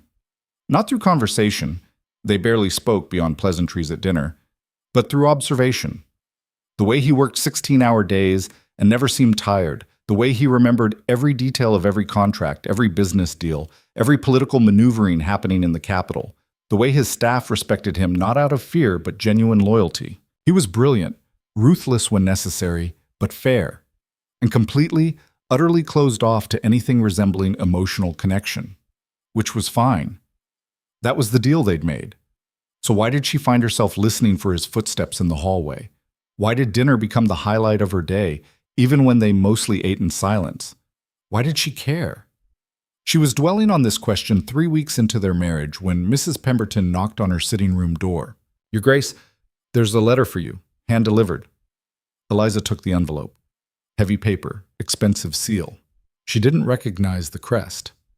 Inside, an invitation to a private gathering at a country estate 2 days' travel from the city, a chance to meet like-minded individuals interested in progressive reform and social advancement. It sounded innocent, boring even, but something about it made Eliza's instincts prickle. She brought it to Lucien that evening. He read it, his expression darkening with every line. When he looked up, his eyes were ice. "You're not going," he said flatly. "Excuse me? This isn't what it appears to be. This estate." He tapped the signature. "Lord Pemberton. He's involved in some very dangerous political circles. Radicals, revolutionaries, people who want to tear down the existing order entirely. So they also traffic in blackmail, extortion, and occasionally assassination." Lucien set down the letter. "This isn't a social gathering, Eliza. It's a trap." Her blood went cold. "A trap for who?" "For me. Through you." He stood, pacing. "They can't get to me directly, so they're targeting my wife. Get you alone, compromise you somehow, then use it as leverage." "How do you know this?" "Because I've been watching them for months, and because—" He stopped, seeming to war with himself. "Because 3 months ago, they tried the same thing with Caroline Westbrook. That's why Edmund's engagement ended. They got photographs of her in a compromising situation. Edmund couldn't marry her after that." Eliza's mind reeled. "The engagement didn't end because of me? It would have ended anyway. You were just convenient timing." Lucien's jaw tightened. "And now they're coming after you." "Then we fight back. We ignore it. That's how you win against blackmailers. You give them nothing to use. Or—" Eliza's heart raced with a sudden, terrible idea. "Or I go, and we turn their trap against them." Lucien stared at her. "Absolutely not. Think about it. They're expecting me to show up alone, naive, easy to manipulate. What if I show up prepared? What if we use this to expose them?" "It's too dangerous. Everything we've done has been dangerous." Eliza moved closer. "You said we're partners. You said my enemies are your enemies. Well, these people are both our enemies. Let me help you destroy them." Something shifted in Lucien's expression. Surprise. And underneath it, something that looked almost like respect. "You're serious," he said. "Completely." He studied her for a long moment, and Eliza could see him calculating odds, weighing risks, running through scenarios in that brilliant tactical mind of his. "If we do this," he said finally, "we do it my way. My plan. My rules. You don't improvise. You don't take unnecessary risks, and you follow my lead exactly." "Agreed. And if anything goes wrong, anything at all, you run. You don't try to be a hero. You don't try to save me. You run, and you don't look back." Eliza met his eyes. "No." "Eliza." "No," she repeated firmly. "We're partners. That means we succeed together or fail together. I'm not running and leaving you behind." For the first time since she'd met him, Lucien looked genuinely surprised, maybe even touched. "You're either very brave or very stupid," he said. "Can't I be both?" He almost smiled. Almost. "All right," he said. "Let's burn them down." The wedding took place in a stone chapel on Lucien's northern estate, witnessed only by a priest who looked terrified, Margaret, who looked thrilled, and Lucien's lawyer, who looked bored. No flowers, no music, no guests. Just contracts and vows spoken in voices that echoed off cold walls. Eliza wore her mother's wedding dress, altered hastily to fit. Lucien wore black. Everything about it screamed transaction rather than celebration. When the priest said, "You may kiss the bride," Lucien leaned in and pressed his lips to hers for exactly 3 seconds. Long enough to be legal, short enough to be meaningless. Then it was done. Duchess of Northmore. The title sat on her shoulders like armor that didn't quite fit yet. Well, Margaret said afterwards in the carriage taking them back to the city. That was romantic. It wasn't supposed to be, Eliza replied, but her lips still tingled from that brief businesslike kiss. Lucien had gone ahead separately, citing work that couldn't wait. Their first act as husband and wife, traveling in different carriages to different destinations. Eliza tried not to think about what that meant. The ball is tonight, Margaret reminded her. Everyone who's anyone will be there, including Edmund and Caroline. I know. Eliza stared out the window at the city rolling past. That's the whole point, isn't it? Maximum audience for my resurrection. You sound nervous. I'm terrified. The admission came easier than it should have. What if this doesn't work? What if they see right through us? What if you walk in there as a duchess and they realize they made a catastrophic mistake underestimating you? Margaret squeezed her hand. That's what's going to happen, Eliza. Trust me. But trust was in short supply these days. So, the Belmont estate blazed with light like a ship on fire, every window golden, every terrace lit with torches. Carriages lined up for blocks, disgorging silk and diamonds in carefully constructed faces. The season's final ball, the one everyone attended, where reputations were made and destroyed with equal enthusiasm. Eliza stood in the entrance hall of Lucien's townhouse, staring at herself in the mirror. The dress he'd sent had arrived that afternoon, deep emerald silk that made her skin glow, cut in a style that was somehow both modest and devastating. Diamonds at her throat and ears, real ones, heavy enough that she could feel their weight. Her hair swept up in a style that had taken Margaret an hour to perfect. She looked like a duchess. She felt like an imposter. You're wearing your fear, Lucien said behind her. She turned. He'd appeared silently, dressed in formal black that made him look like death at a party. But his eyes weren't cold tonight. They were sharp, calculating, focused entirely on her face. I'm fine, she said automatically. You're lying. He moved closer, studying her. But that's all right. Fear makes you careful. Just don't let it make you weak. I'm not weak. I know. That's why I married you. He offered his arm. Ready to make them bleed. Despite everything, the nerves, the fear, the absolute insanity of what she was about to do, Eliza smiled. Yes, she said. I think I am. They arrived fashionably late, which Lucien informed her was strategic. Let them wonder, he'd said in the carriage. Let them gossip and speculate and work themselves into a frenzy. Then we enter, and reality hits them like a brick. The entrance to the Belmont ballroom required climbing a curved staircase that put new arrivals on display for everyone below. Eliza had always hated that staircase, hated being judged and examined as she descended, feeling every eye track her progress. Tonight she welcomed it. The footman announced them. His Grace, the Duke of Northmore, and Her Grace, the Duchess of Northmore. The ballroom didn't go silent. That only happened in novels. But conversations definitely stuttered, heads definitely turned, and Eliza definitely heard several gasps that made her want to smile. Lucien's hand covered hers on his arm. Steady, he murmured. Let them look. They descended slowly. Eliza kept her chin up, her expression serene, channeling every ounce of duchess she could muster. She saw the faces turning toward them, shock, confusion, calculation. Saw the whispers starting like ripples in a pond. Saw Edmund Ashford frozen mid-conversation, champagne glass halfway to his lips, staring at her like he'd seen a ghost. There's your first hit, Lucien said softly. Savor it. They reached the bottom of the stairs. Immediately people swarmed. Lord Belmont himself, several titled ladies whose names Eliza barely remembered, all of them suddenly desperate to greet the Duke of Northmore and his unexpected Duchess. Your Grace, Lord Belmont bowed. What a delightful surprise. We had no idea, that is, congratulations are in order. Thank you, Lucien said coolly. My wife and I prefer private ceremonies. I'm sure you understand. My wife. The words sent a strange thrill through Eliza's chest. Of course, of course. Belmont turned to Eliza, and she saw the moment he recalibrated everything he thought he knew about her. Your Grace, may I say you look absolutely radiant? You may? Eliza said, channeling every duchess she'd ever read about. Thank you for having us. More people crowded in. Compliments flowed like poisoned wine. sweet on the surface, calculated underneath. Everyone wanted to know how, when, why. Lucien deflected with practiced ease, giving nothing away, keeping them all off balance.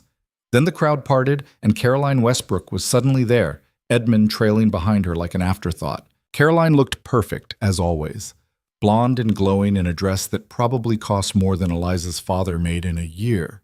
But there was something brittle in her smile now, something forced. "Eliza," she said, the name coming out too bright. "What a surprise! We had no idea you'd... congratulations!" "Thank you, Caroline." Eliza let the title drop deliberately. Let Caroline notice she was no longer using honorifics, because Duchess trumped Lady every single time. "I'm sorry we couldn't invite you to the ceremony. It was such a small affair." Caroline's smile tightened. "Yes, I imagine it was rather sudden." "When you know, Lucien said, his voice bored. "Isn't that right, darling?" The endearment was calculated, Eliza knew, part of the performance, but it still made something flutter in her stomach. "Absolutely," she agreed. Edmund finally found his voice. "Your Grace, I had no idea you and Eliza were even acquainted." "We weren't." Lucien's eyes were winter cold. "But I make it my business to notice quality when I see it. Your loss, Ashford, my gain." The words hung there like a slap. Edmund's face went red. Caroline's went white.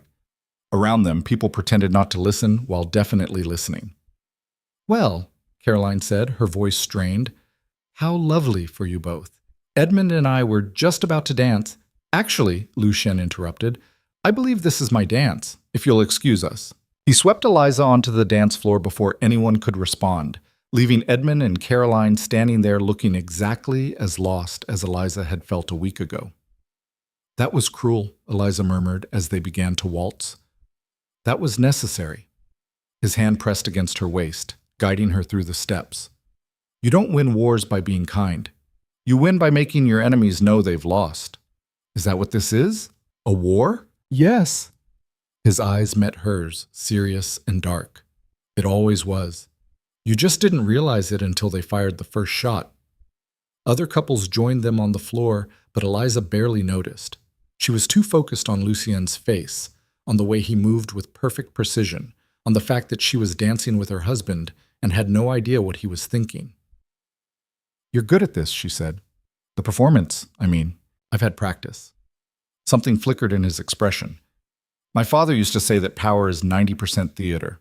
The other 10% is being willing to follow through when the curtain falls." "And are you willing to follow through?" "Always." His grip tightened slightly. "That's what separates people like us from people like them. They're all show. We're the real thing." The music swelled. Lucien spun her in a perfect arc, and Eliza caught a glimpse of the crowd watching them, hundreds of faces, all tracking their progress, all recalculating whatever they thought they knew about Eliza Thornfield, who was now Eliza Varick and completely out of their reach.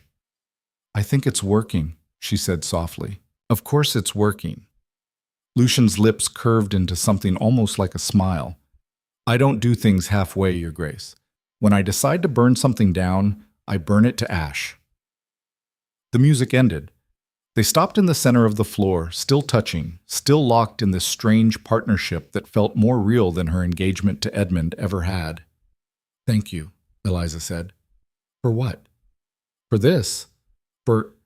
She gestured vaguely at everything. "For not letting them win." Something shifted in Lucien's expression, something almost soft. "They never had a chance," he said quietly. "Not against you." Then he released her, stepped back, and the moment broke like glass. The rest of the evening passed in a blur of faces and forced conversations. Eliza played her part perfectly, gracious, composed, every inch the Duchess. People who'd snubbed her last week now competed for her attention. People who'd whispered about her fall from grace now complimented her remarkable recovery. Margaret found her near midnight, slightly drunk and entirely gleeful. "This is the best revenge I've ever witnessed," she declared, grabbing Eliza's arm. "Did you see Edmund's face? He looked like someone had kicked his puppy." "He doesn't have a puppy." "Metaphorically kicked. You know what I mean," Margaret giggled. "And Caroline! Oh, Caroline was trying so hard to act happy for you, but you could see her just dying inside. Don't be cruel, Eliza said, but she was smiling. Why not? They were cruel to you. Margaret's expression turned serious. You deserve this, Eliza. You deserve to watch them realize what they lost. Did she? Eliza wasn't sure. Revenge felt good in the moment, satisfying and sharp and powerful. But underneath, there was something hollow about it, something that tasted like ash. Where's Lucien? Margaret asked, looking around. I don't know. He disappeared an hour ago. And wasn't that telling? Their first public appearance as a married couple, and he'd abandoned her to handle it alone. Probably conducting business somewhere. On his wedding night? It's not a real wedding night. Eliza kept her voice low. Remember? This is an arrangement, a contract. He has his life, I have mine. Margaret's eyes narrowed. You sound disappointed. I'm not. You are. You're disappointed that your devastatingly handsome, obscenely wealthy husband isn't sweeping you off your feet. Margaret poked her shoulder. Admit it. I'll admit nothing. But her cheeks felt warm. I knew what I was signing up for, Margaret. This isn't a fairy tale. Maybe not, but it could be something. Margaret smiled. He looks at you differently, you know, when you're not watching, like you're a puzzle he's trying to solve. That's not romantic. No. But it's interesting, and interesting is better than boring any day. Before Eliza could respond, a commotion near the entrance drew their attention. Raised voices, someone shouting. The music stuttered and stopped. People began moving toward the doors, drawn by the promise of drama, like moths to flame. What now? Margaret muttered. They pushed through the crowd. At the entrance, Lucien stood facing a man Eliza didn't recognize.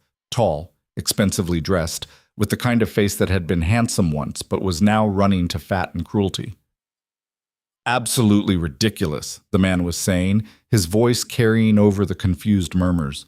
You can't seriously expect... I expect you to honor your contracts, Hartford. Lucien's voice was cold enough to frost windows. Something you've proven remarkably bad at. Hartford. The name clicked. Lord Hartford, one of Edmund's family friends, one of the investors in the failed business deal that had ruined her father. That contract was signed under false pretenses, Hartford blustered. Your solicitor... My solicitor followed the law to the letter. If you chose not to read the fine print, that's your failing, not mine. Lucien's smile was sharp enough to cut. You owe me £70,000, Hartford. I expect payment by the end of the month. The crowd gasped. £70,000, that was a fortune. That was ruin. Hartford's face went purple. You're doing this because of her, aren't you? He jabbed a finger toward Eliza. Because of that little nobody you married. This is revenge for... He didn't finish. Lucien moved faster than Eliza would have thought possible, closing the distance between them in a heartbeat. He didn't strike Hartford, didn't even touch him. He just stood there, radiating something so dangerous that Hartford actually stumbled backward. Her name, Lucien said very quietly, is the Duchess of Northmore. And if you refer to her as anything less, I'll buy every single debt you hold and call them all in simultaneously. Are we clear? Hartford opened his mouth, closed it, nodded. Excellent. Lucien stepped back, his expression neutral again, as if nothing had happened. £70,000, end of the month, or I start seizing property. He turned and walked away, leaving Hartford standing there looking like he might vomit. The crowd parted for Lucien automatically, people pressing back like he was contagious. Eliza caught up with him in the garden, where he'd gone to stand in the shadows away from the party.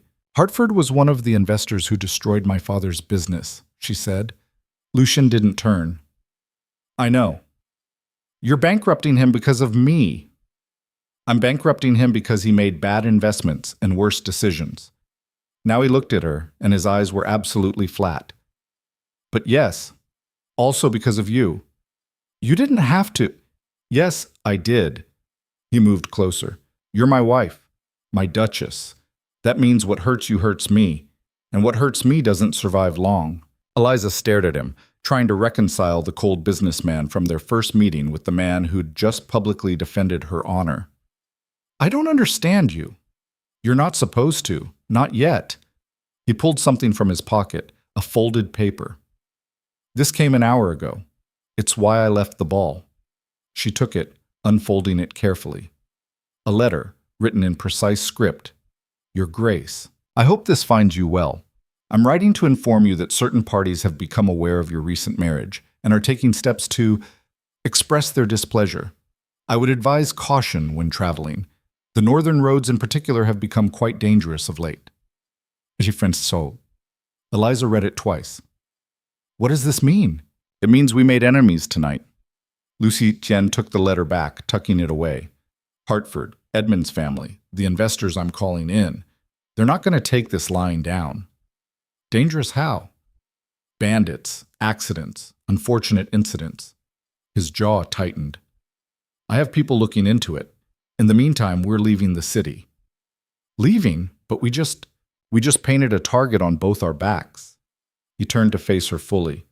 I have business in the Northern Territories. You're coming with me. We leave tomorrow. Tomorrow? Eliza's mind raced. Lucian, that's insane. We can't just... We can, and we are. His tone brooked no argument. This isn't a request, Eliza. I won't risk you here while I'm gone, and I won't leave you behind where I can't protect you. Protect me from what? Angry investors? They wouldn't dare. Wouldn't they? He caught her chin, forcing her to meet his eyes. You don't understand how this works yet. These men, Hartford, Edmund's father, all of them, they've built their fortunes on the backs of people they consider beneath them. And now one of those people is a duchess. Now one of those people is making them pay. They hate you for that. They hate me for enabling it. And hatred makes people desperate. His thumb brushed her jaw, and Eliza realized they were standing very close, close enough that she could feel the heat coming off him, smell the faint scent of whatever expensive soap he used.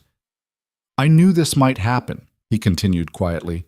I planned for it, but I need you to trust me now. Can you do that? Could she? She barely knew this man, barely understood his motivations beyond the cold transactional nature of their arrangement. But standing here in the dark garden, with his hand still touching her face and his eyes burning into hers, she found herself nodding. Yes, she whispered. I trust you. Something shifted in his expression. Relief, maybe, or satisfaction. Good, he said, because things are about to get much worse before they get better. They left at dawn, before most of the city was awake. 2 carriages, 4 armed guards, and enough luggage to suggest they'd be gone for weeks. Margaret came to see them off, still in her ball gown from the night before, looking exhausted and worried. Be careful, she told Eliza, squeezing her hands tight. And write to me, every day if you can. I will. And if he does anything, if he hurts you or frightens you or... He won't. Eliza surprised herself by believing it. He's not that kind of man. What kind of man is he? What? Eliza looked at Lucian, who was conferring with one of the guards, his face serious and focused. I'm not sure yet, but I'm going to find out. The journey north was supposed to take 3 days. They made it 2.5 before everything went to hell. It happened on a narrow road cut through dense forest, the kind of place where the trees grew so thick that daylight barely penetrated. The guards had been nervous all morning, hands hovering near weapons, eyes scanning the woods.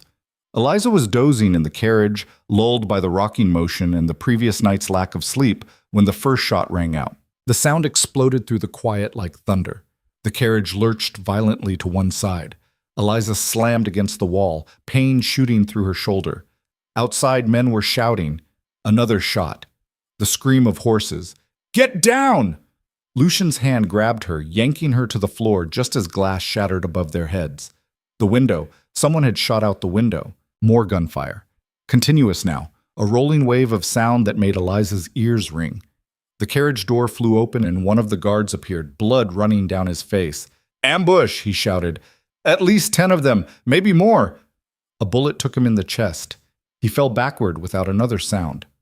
Christ, Lucian snarled. He had a pistol somehow, pulled from somewhere in his coat. Stay here, don't move.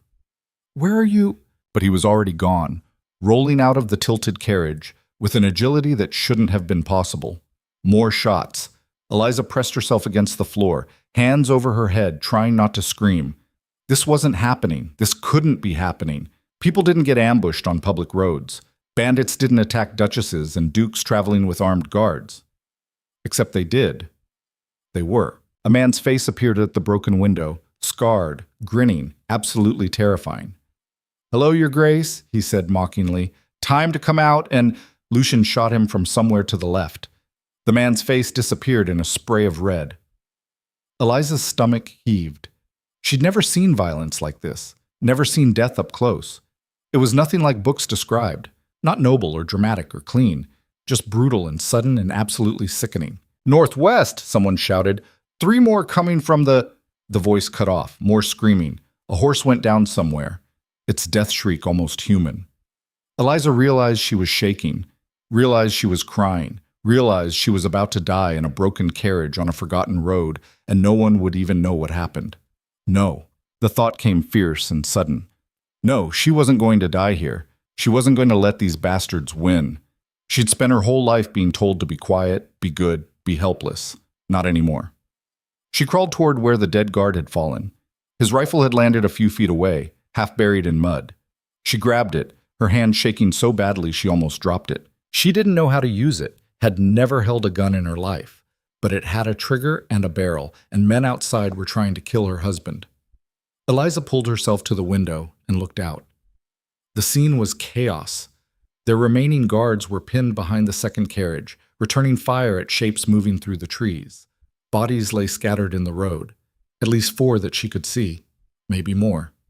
And there, in the center of it all, was Lucien. He fought like someone who'd done this before, not flailing or panicking, but moving with deadly precision, taking cover, firing, moving again. As she watched, he shot one attacker, dodged another, and somehow ended up with a knife in his hand that he used to— Eliza looked away before she could see the rest. A man emerged from the trees to her right, rifle raised, aiming directly at Lucien's unprotected back. Eliza didn't think, didn't plan. Just raised the gun, pointed it roughly in the right direction, and pulled the trigger. The recoil nearly broke her shoulder. The sound deafened her. But through the smoke and the pain and the ringing in her ears, she saw the man drop.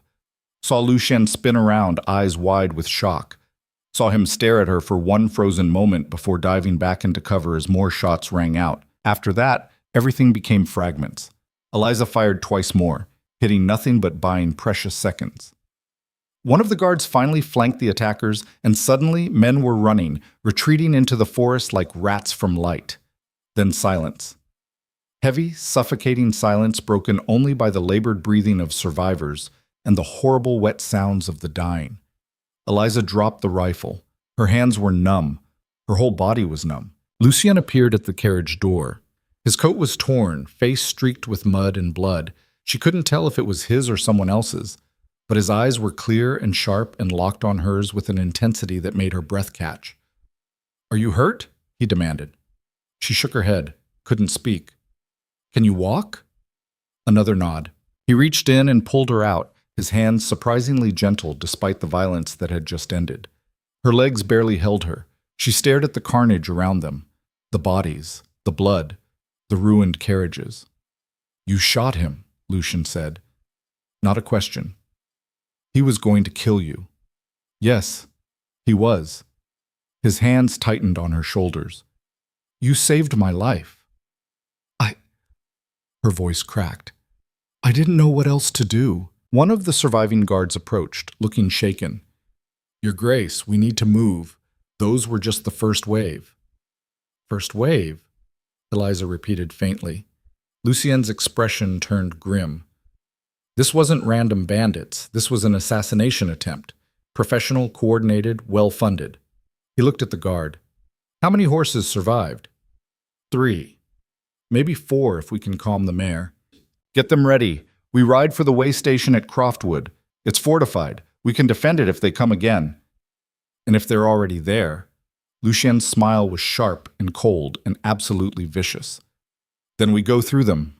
He pulled Eliza closer, his hand moving to the small of her back, protective, possessive, completely different from his usual careful distance.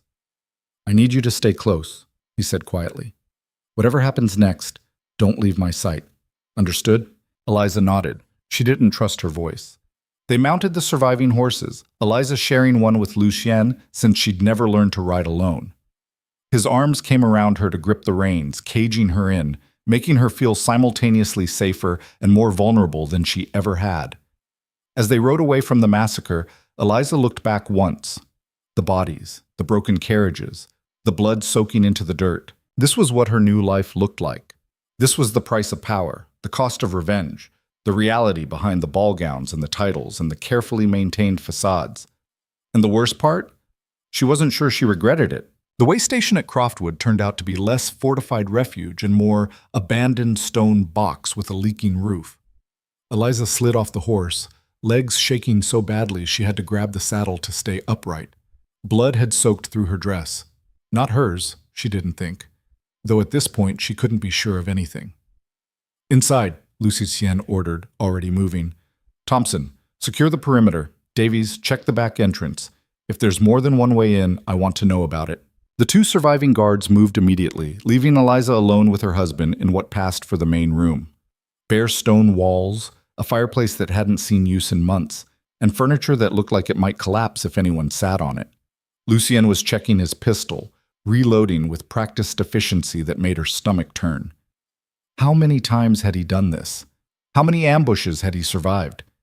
"Sit down before you fall down," he said without looking up. Eliza sat. Her hands were still shaking.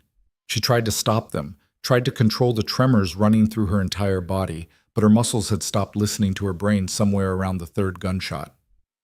"Here." Lucien pressed something into her hands. A flask. "Drink." She did. Whiskey burned down her throat, harsh enough to make her cough, but it helped. Warmth spread through her chest, pushing back some of the ice that had settled in her bones. "I killed him," she said. The words came out flat, distant, like someone else was saying them. "That man, I killed him. Yes. I didn't even know if I hit him until he fell." Lucien finally looked at her. His face was still streaked with blood and dirt, his coat torn at the shoulder, but his eyes were sharp and focused entirely on her. "You saved my life. If that shot hadn't taken him down, I'd be dead right now." "Does that make it better?" Her voice cracked.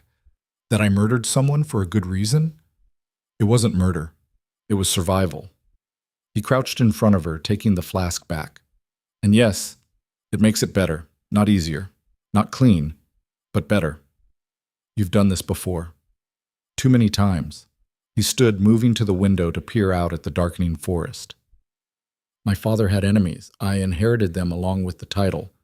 You learn to fight, or you die. Those are the options." Eliza stared at her hands. They'd stopped shaking finally, but she could still feel the rifle's recoil in her bones. Could still see the man falling, the way his body had just stopped, like a puppet with cut strings. "Who were they?" she asked. "The men who attacked us. Hired killers, professionals.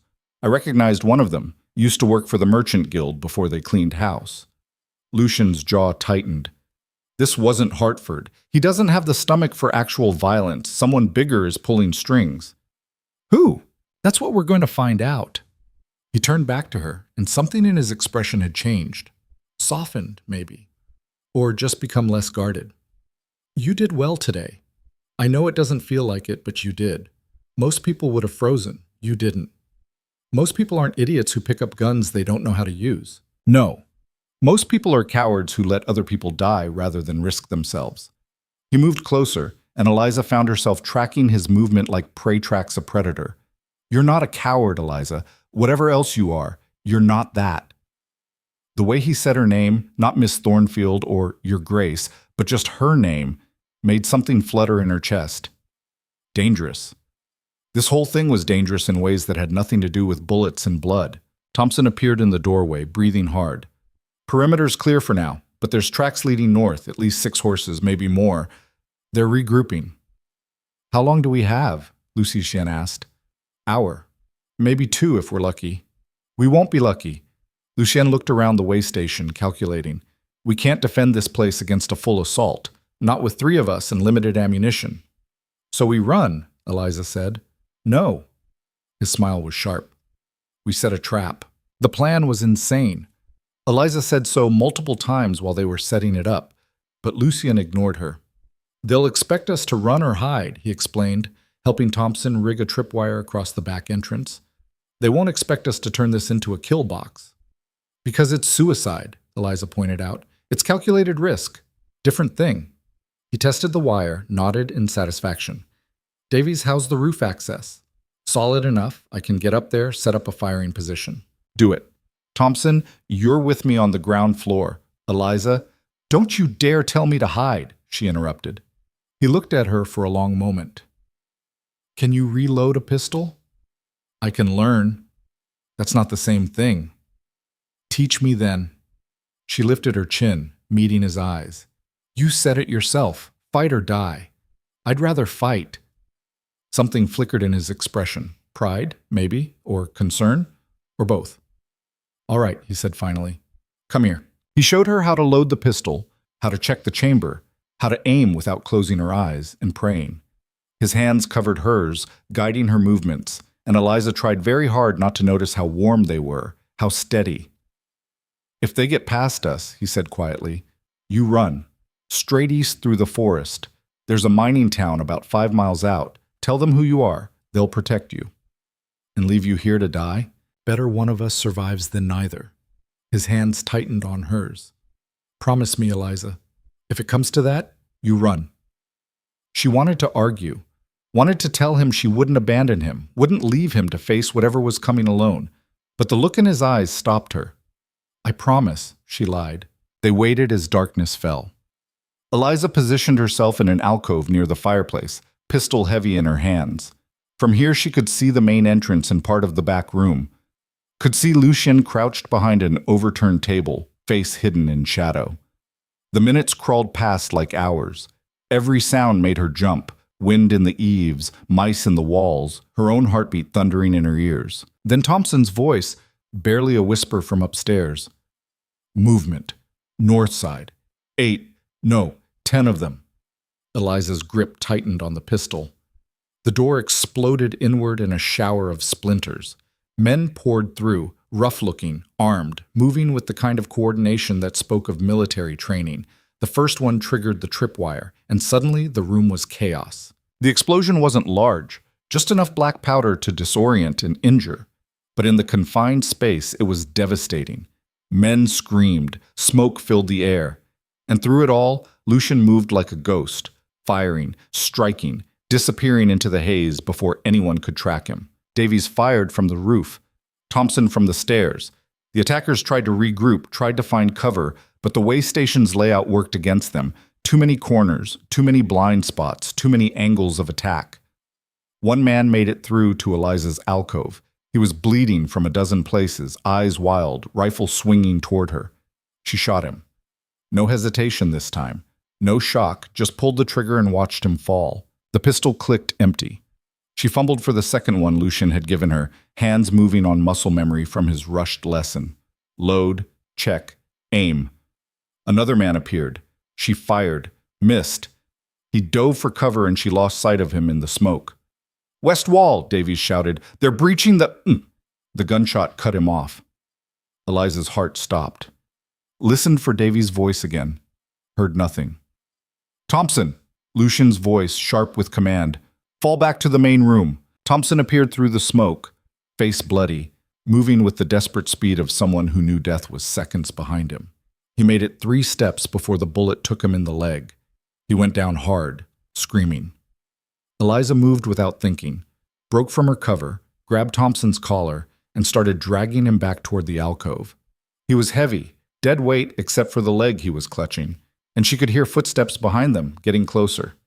She wasn't going to make it. Then Lucien was there, covering them with suppressive fire that forced the attackers back. Between the two of them, they got Thompson to relative safety, though the man's leg was pumping blood at an alarming rate. Tourniquet, Lucien said. Now. Eliza tore a strip from her already ruined dress, wrapped it above the wound, twisted it tight. Thompson's screams nearly deafened her, but the bleeding slowed. How many left? She asked. Too many. Lucien's face was grim. We took down maybe half. The rest are regrouping outside. When they come back, they'll coordinate better. We won't stop them. So what do we do? He looked at her, and for the first time since she'd met him, Lucian Varick looked uncertain. I don't know. The admission terrified her more than the bullets had. Then Thompson laughed, a horrible, pain-racked sound. I know what we do. We cheat. What? Lucian demanded. Black powder. Davies and I stashed extra barrels in the basement, for emergencies. He coughed, blood flecking his lips. Blow the whole place. Take them with us. That's suicide, Eliza said. We're dead anyway. Thompson's eyes were glassy with pain. At least this way we take the bastards down too. Lucian was silent for a long moment, then, Where's the fuse? Lucien, no. Eliza grabbed his arm. We can still run through the forest like you said. They'll hunt us down before we make it a mile. He pulled free gently but firmly.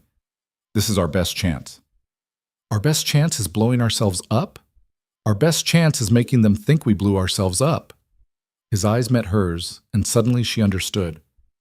We set the fuse, let them see us inside, then slip out the back while they're watching the front. When the building goes, they'll assume we died in the blast. That's insane. That's survival.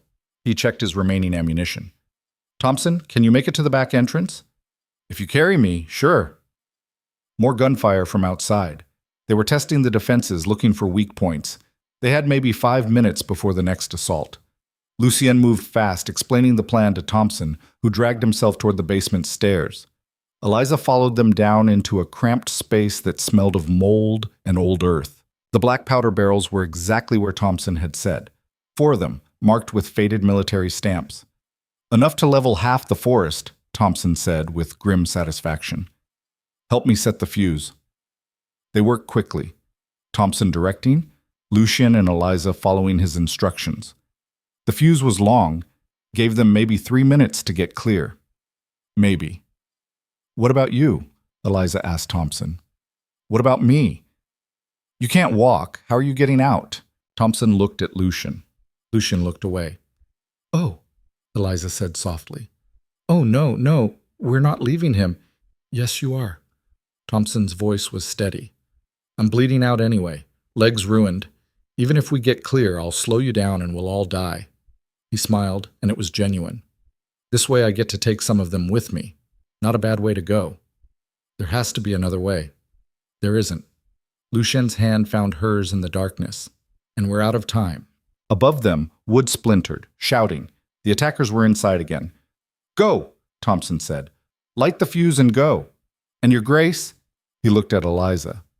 Make the bastards who ordered this pay. Promise me. She couldn't speak around the lump in her throat, just nodded. Lucien struck the match. The fuse caught, sparking bright in the darkness. They had 3 minutes, maybe less. They ran, through the back entrance, into the forest, stumbling over roots and rocks in the darkness. Behind them, voices shouted. Someone had spotted them. Bullets cracked through the trees, far too close. Lucien pulled her down behind a fallen log. Stay low, don't move. She pressed herself into the dirt, barely breathing, could hear footsteps crashing through the undergrowth. Getting closer. Then the world exploded. The blast was enormous. A wall of sound and heat and pressure that lifted Eliza off the ground and slammed her back down. Trees splintered. Earth shook. For a moment she thought she'd gone deaf, blind, lost to a white nothingness that might have been death. Then Lucien's arms were around her, pulling her up, shouting something she couldn't hear over the ringing in her ears. They ran again.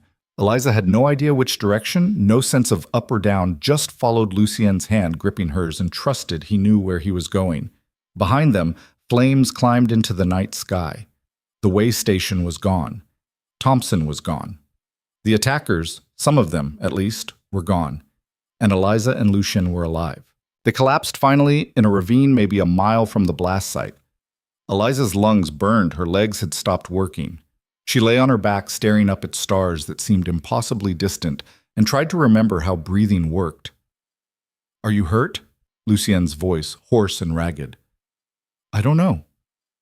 She didn't feel hurt, didn't feel anything except exhausted beyond the capacity for words. He ran his hands over her, checking for injuries with clinical efficiency. Nothing broken, some bruising. You'll be sore tomorrow, but you'll live. Thompson won't. No. Lucien sat back, and in the moonlight filtering through the trees, she could see his face was streaked with ash and something that might have been tears. He won't.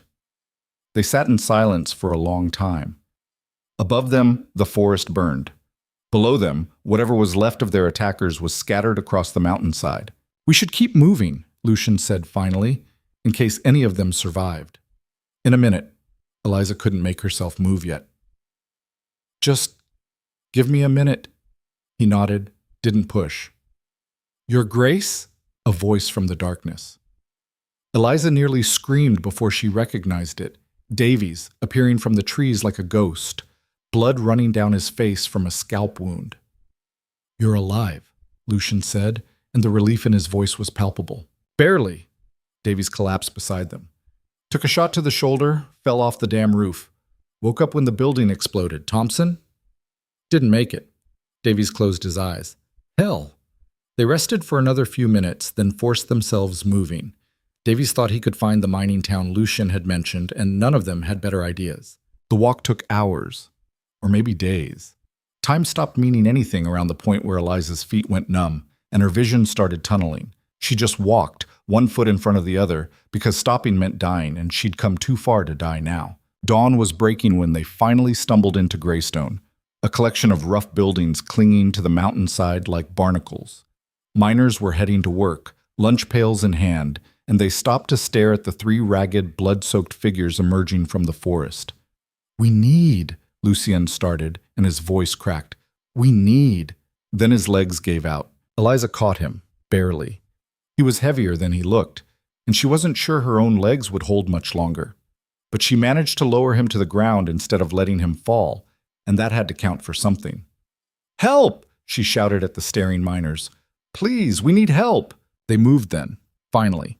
Hands grabbed her, grabbed Lucien, grabbed Davies. Voices asked questions she couldn't answer. Someone wrapped a blanket around her shoulders. Someone else pressed water into her hands. "The Duke of Northmore," she managed to say. "I'm the Duchess of Northmore. We were attacked. Please, get them to the doctor," someone ordered. Now. The next hours blurred together. A clean room, a doctor with gentle hands, and endless questions. Bandages. Medicine that tasted vile, but dulled the worst of the pain. When Eliza finally woke up, really woke up, not the fever dreams that had plagued her since they'd arrived, it was to find herself in a bed that smelled like lavender, and sunlight streaming through lace curtains. A woman sat in the corner, sewing. She looked up when Eliza stirred. "You're awake. Good. I'll fetch the doctor." She set aside her work. "And your husband? He's been beside himself." "Lucien's all right?" "Exhausted, dehydrated, but all right. Hasn't left the building since you arrived." The woman smiled. "He's been in to check on you 16 times. I counted." She left before Eliza could respond. A few minutes later, Lucien appeared in the doorway. He looked terrible, unshaven, hollow-eyed, wearing clothes someone had clearly lent him that didn't fit properly. But alive. Whole. "You're awake," he said. "So are you." He crossed to the bed, sat on the edge of it carefully like he was afraid she might break. "I thought, when you collapsed in the town square, I thought, I'm fine." She reached for his hand. "We're both fine."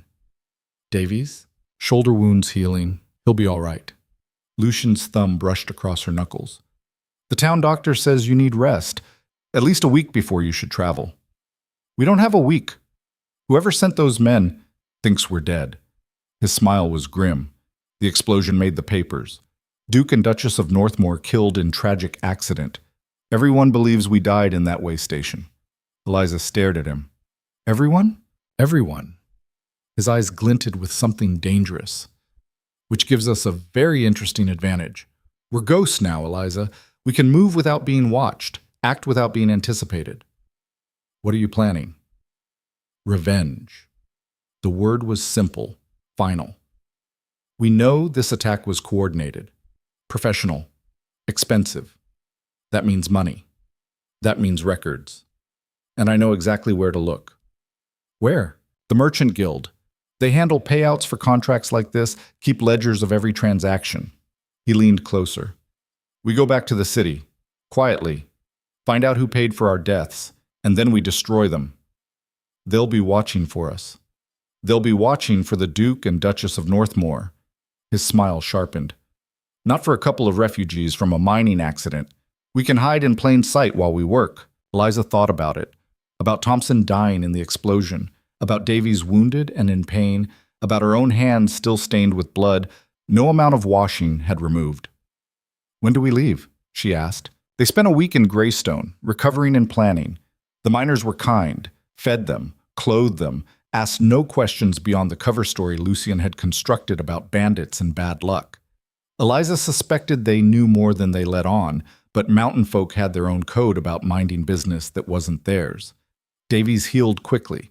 The shoulder wound was clean, and whatever doctor had treated him knew his craft.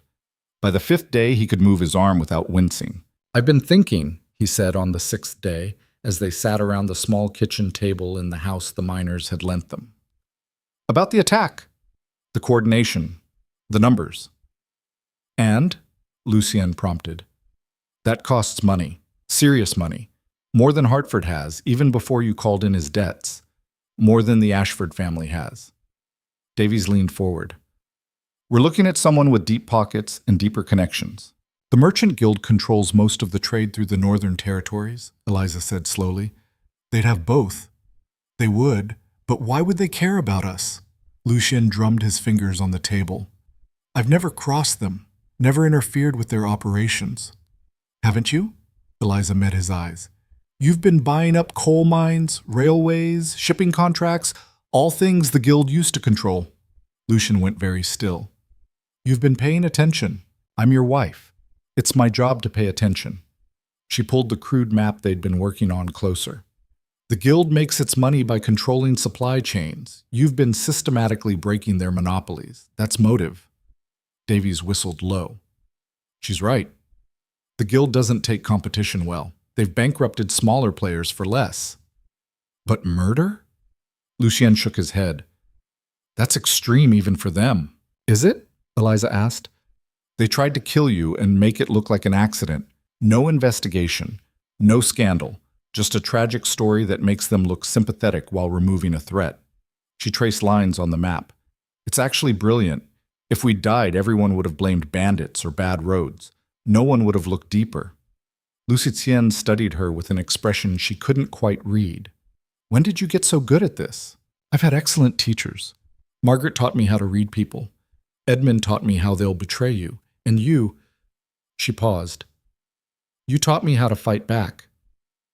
Something shifted in his face, softened in a way she'd never seen before. "We need proof," Davies said, breaking the moment. "If we're going to accuse the Guild, we need solid evidence.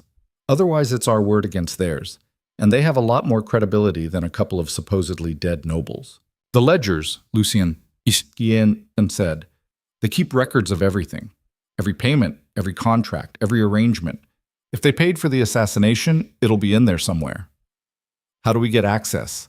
Eliza asked. Lucien smiled. "We break in." The plan took shape over the next 2 days. Lucien knew the Guild's headquarters, had been there dozens of times for legitimate business. Knew the layout, the guard rotations, the places where security was lax. "The vault is underground," he explained, sketching it out on paper. 2 guards on the main floor. 1 at the vault entrance. Past that, it's just locks." "Just locks," Davies repeated dryly. "Your Grace, I'm good with a gun. I'm not a safe cracker." "You don't have to be." Lucien looked at Eliza. "I am." She blinked. "You're a safe cracker?" "My father thought every gentleman should have practical skills. His definition of practical was somewhat unconventional." His expression was wry. "I can pick locks, forge documents, and kill a man in 7 different ways. Very useful at dinner parties." "Your father sounds interesting." "He was a paranoid bastard who trusted no one and taught me to do the same." Lucien's voice was matter of fact. "But he kept me alive in a world that wanted him dead, so I can't fault his methods." They left Greystone on the 8th day, dressed as miners heading to the city for supplies. The disguises were Davies's idea: rough clothes, dirt under their nails, caps pulled low. Eliza had cut her hair short, chopped it off with kitchen scissors until it barely brushed her collar. She looked like a boy, felt like a stranger. The journey back took 4 days by merchant wagon. They kept to themselves, speaking little, drawing no attention. Just 3 more faces in the endless stream of workers flowing in and out of the capital. The city looked different through the eyes of someone supposedly dead. Eliza saw the cracks now, the poverty hidden behind the gilt facades, the desperation masked by expensive clothes. Saw how many people were one bad day away from ruin. Saw how easily she could have been one of them. They rented a room above a tavern in the warehouse district. Small, dingy, but anonymous.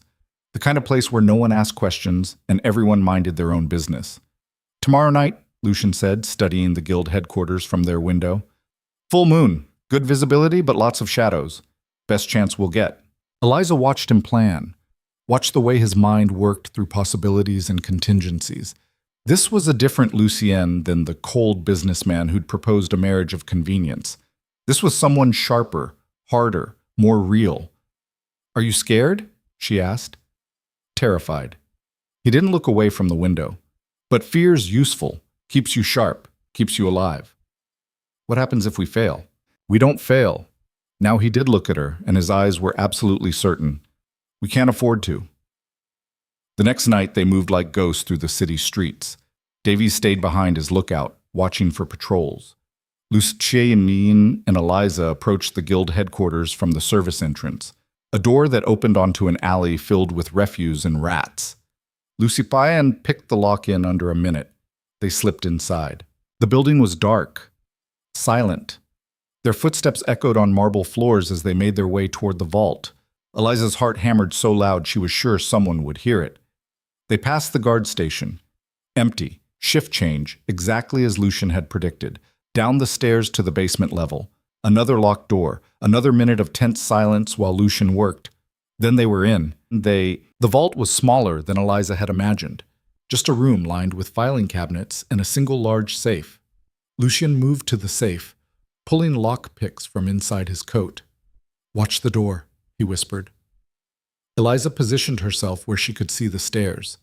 Every sound made her jump. Every shadow looked like a threat. Behind her, she could hear Lucien working, the soft click of tumblers, his breathing steady and controlled. Minutes passed. Felt like hours. "Got it," Lucien breathed. The safe swung open. Inside, stacks of ledgers. He pulled them out carefully, flipping through pages covered in careful script. "Here," he said suddenly. "Eliza, look at this." She moved to his side. He'd found an entry dated 3 weeks ago, special contract, Northern Route, £10,000, and below it, a name, Edmund Ashford. Eliza's blood went cold. Edmund? He didn't have that kind of money. Someone funded him. Lucian kept flipping pages. "There, a transfer from—" Christ, he'd gone pale. Eliza looked at the page. The money had come from Lord Belmont, the man who'd hosted the ball where Lucien had first proposed, the man whose ballroom Eliza had returned to as a duchess. "Belmont's on the guild council," Lucian said slowly. "Senior member, has been for 20 years. Why would he want us dead?" "Because I've been buying up his assets without realizing they were his." Lucien's jaw clenched. "He uses front companies, shells within shells. I thought I was diversifying my holdings. I was actually dismantling his empire piece by piece. And he blamed you." "He blamed both of us." Lucian pulled out more ledgers. "Look, there are payments going back months, to investigators, to informants. He's been tracking my movements, my purchases, everything. The moment we married, the moment you became a duchess, we became a unified threat he couldn't ignore." Eliza stared at the evidence, at the careful records of a conspiracy that had nearly killed them both. "We have him," she said. "We do." Lucian started gathering the relevant pages. These ledgers prove everything. His payments, his involvement, his— Footsteps on the stairs. They froze. Voices. Multiple people, coming down. "Told you to check the vault every 2 hours. I did check it. We'll check it again." Lucian grabbed Eliza's arm, pulling her behind a filing cabinet. They pressed themselves into the shadows, barely breathing. The guards entered, 2 of them, carrying lanterns that threw wild shadows across the walls. "Safe's open," one said. "Damn it, check what's missing." They moved to the safe. One guard knelt, examining the contents. The other turned, lantern raised, scanning the room. The light swept closer to their hiding spot. Eliza felt Lucian tense beside her, hand moving to the knife at his belt. If they were discovered, he'd fight. And fighting meant killing. And killing meant no more hiding, no more plans, just bloody survival. The light stopped inches from their position. "Nothing missing that I can see," the kneeling guard said. "Probably just forgot to lock it properly." "You're an idiot. Better than being paranoid." They argued for another minute that felt like a year. Then finally, mercifully, they closed the safe and left. Eliza and Lucian waited in the darkness, counting their heartbeats. When they were sure the guards were gone, they moved, out of the vault, up the stairs, through the building, out into the alley. They didn't run. Running drew attention. They walked quickly, heads down, just two workers heading home after a late shift. 3 blocks away, Davies met them. "You get it?" he asked. Lucien held up the stolen pages. "We got it." Back in their room, they spread out the evidence, page after page of proof. Belmont's payments, Edmund's involvement, the entire conspiracy laid bare in careful accounting. "What now?" Eliza asked. Lucien looked at her, and his smile was sharp enough to cut. "Now we go public. We send these to every newspaper in the city. We make sure everyone knows what Belmont did. And then we come back from the dead," Eliza finished. "Exactly." He touched her face, thumb brushing her cheek. "They tried to bury us. Let's show them what happens when you bury someone alive." The next morning, messengers carried packages to every major newspaper. Anonymous deliveries with documentation too detailed to ignore. By afternoon, the first stories were running. By evening, it was the only story anyone could talk about. Lord Belmont arrested for conspiracy to murder. Edmund Ashford brought in for questioning. The Merchant Guild's reputation in tatters as the extent of their corruption became public knowledge. And through it all, no one knew who'd exposed them. On the third day, Lucien and Eliza walked into the main police station, dressed once again as a duke and duchess. Clean clothes, proper bearing, every inch the nobles they were supposed to be. The desk sergeant nearly fell out of his chair. "You're dead," he stammered. "Clearly not," Lucien said. "We'd like to file charges, attempted murder, conspiracy, fraud. We have a rather long list." Word spread like wildfire. Within hours, the entire city knew. The Duke and Duchess of Northmoor had survived, had evidence, had won. Edmund was waiting for them when they left the station. He looked smaller somehow, diminished. The golden boy reduced to base metal. "Eliza," he said, "I didn't know. They told me it was just business. You never wanted to get caught," she corrected. "There's a difference." "I loved you." "No." She looked at him, really looked at him, and felt nothing, no anger, no pain, just a distant sort of pity. "You loved the idea of me, the dowry I represented, the connections. But me? You never even saw me." She walked past him without looking back. Lucien fell into step beside her, his hand finding hers. "That felt good," she admitted. "Just wait." His smile was fierce. "We're not done yet." The trial was brief. The evidence was overwhelming. Belmont went to prison. Edmund's family paid massive fines and had their titles suspended. The Merchant Guild was broken up, its assets seized and redistributed. And through it all, Eliza and Lucien stood together. Not as two people bound by a contract of convenience, but as actual partners who'd survived hell and come out stronger. 2 months after the trial ended, they attended their first ball as a couple who'd returned from the dead. The same ballroom where Edmund had humiliated Eliza, the same faces that had pitied her. But everything had changed. They entered to applause. People crowded around them, wanting to hear the story, wanting to congratulate them on their survival. The Duke and Duchess who'd taken down the most powerful man in the city, the couple who'd refused to die. Caroline Westbrook was there, standing in a corner, looking lost. Edmund's engagement had been dissolved along with his prospects. She'd been left with nothing, the exact position Eliza had been in months ago.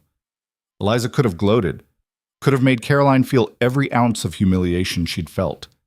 Instead, she just nodded. Once, an acknowledgement of mutual understanding. Caroline nodded back. "You're being generous," Lucien murmured. "I'm being practical." Eliza took his arm. "She's not my enemy. She's just another woman trying to survive in a world that uses us as currency. When did you get so wise? When I married a man who taught me to see the game instead of just playing it. He smiled, really smiled, and Eliza realized it was the first time she'd seen him look genuinely happy. Dance with me, he said. They moved onto the floor. The music swelled. And for the first time since this whole insane journey had started, Eliza felt like she could breathe. I have a confession, Lucien said as they waltzed. Only one? I didn't marry you just for convenience. His eyes met hers. I saw you at that ball, saw how you held yourself together while your world fell apart. And I thought, that's someone worth knowing, someone worth fighting beside. That's not a confession. That's you admitting you have taste. He laughed. Actually laughed. There's the Duchess I married. She was always here. Just took her a while to find her footing. And now? Eliza looked around the ballroom, at the faces watching them with awe and envy, at the life she'd built from the ashes of the one that had burned down, at the man holding her who'd started as a stranger and become something else entirely. Now, she said, I think I'm exactly where I'm supposed to be. The music ended, but Lucien didn't let go of her hand. People were still watching. They'd probably always be watching now, but Eliza found she didn't care as much anymore. Come with me, Lucien said quietly. There's something I need to show you. He led her through the ballroom, past the clusters of gossips and social climbers, out onto a terrace that overlooked the garden. The night air was cool against her flushed skin. Below them, lanterns cast pools of golden light across manicured hedges. What are we doing out here? Eliza asked. Lucien pulled an envelope from his pocket. This arrived this morning, from my solicitor. She took it, unfolding the paper inside. Legal language, dense and formal, but the meaning was clear enough. The deeds to her father's old shipping company. Restored, returned, made whole. I don't understand, she said. Your father's business failed because Belmont sabotaged it. Bought out his partners, spread rumors about his creditworthiness, made sure no bank would extend him loans. Lucien's voice was matter of fact. I've been quietly reversing the damage, paying off the debts, restoring the contracts, buying back the assets. It's yours now. Yours and your father's. Eliza stared at the papers, at the impossible gift he was offering. Why? Because it was stolen from you, because Belmont used your family's ruin to control you, to make you desperate enough that Edmund could… He stopped. It wasn't right. I'm making it right. This must have cost a fortune. I have several fortunes. What's the point of having money if you can't use it to fix things that matter? He touched her face, and the gesture was so gentle it made her chest ache. You matter, Eliza. Not because you're my wife, not because of some contract we signed. You matter because you're you. She wanted to say something profound, something worthy of the moment. Instead, what came out was, I think I'm falling in love with you. The words hung between them like a confession, like a risk, like the most dangerous thing she'd ever said. Lucien went very still. That wasn't part of the arrangement. I know. We agreed. No expectations, no emotions, just a practical partnership. I know. She looked up at him. But I'm a terrible rule follower, apparently, and you're a terrible liar if you think you don't feel something too. His thumb traced her jawline. What makes you think I feel anything? Because you carried me 3 miles through a forest after the explosion. Because you check on me 16 times when I'm sick. Because you just gave my father back his life's work and tried to pretend it was nothing. She caught his hand. Because you're terrified right now, and you're only terrified of things that matter. For a long moment he said nothing, just looked at her with those winter-gray eyes that had slowly, impossibly, learned to thaw. I'm not good at this, he said finally. At what? Love. Connection. Any of it. My father taught me that caring about people makes you weak, makes you vulnerable. And he was right. Look at what caring about you almost cost me. We were almost killed because I married you, because I made you a target by association. We were almost killed because bad men make bad choices. Eliza stepped closer. Don't you dare blame yourself for that. And don't you dare use it as an excuse to push me away now. I'm trying to protect you. I don't need protection. I need a partner. She grabbed his lapels, pulling him down until they were eye to eye.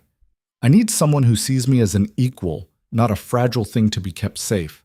I need you, Lucian, the real you, not the cold businessman or the perfect duke. Just you. Something in his expression cracked. I'm a mess. I don't know how to do this properly. I'll probably hurt you without meaning to. Then hurt me. Make mistakes. Be human. She smiled. I'll do the same. And we'll figure it out together. He kissed her then. Not the brief business-like kiss from their wedding. Something real. Something that tasted like surrender and possibility and all the things they'd been too afraid to want. When they finally pulled apart, Lucien was smiling, actually smiling, soft and genuine and just for her. We're terrible at being convenient, he said. The worst. Our contract specifically forbade emotional entanglement. Sue me! He laughed, and the sound was so unexpected, so free, that Eliza laughed too. They stood on the terrace laughing like idiots while below them, the party continued without them.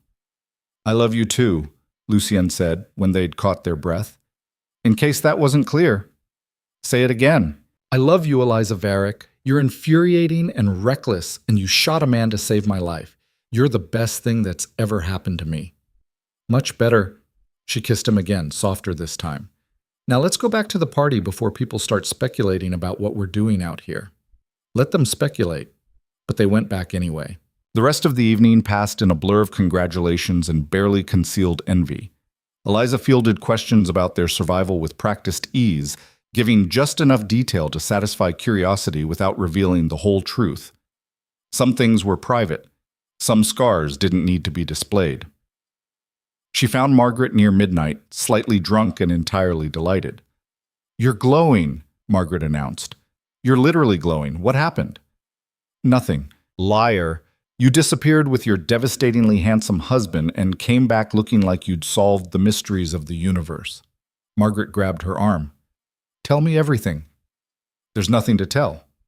Eliza Varick, if you don't tell me what happened on that terrace, I will die of curiosity, and it will be your fault. Eliza glanced around, making sure no one was listening. He loves me. I love him. We're apparently terrible at being emotionally detached. Margaret squealed. Actually squealed loud enough that several people turned to stare. I knew it. I knew from the beginning that this was more than just a contract. The way he looked at you, you're drunk. I'm enlightened. Margaret squeezed her hands. I'm so happy for you. You deserve this. You deserve everything. Thank you. Eliza meant it. For everything. For standing by me when everyone else disappeared. For believing in me. That's what friends do. Margaret's eyes were suspiciously bright. Besides, you made it very easy.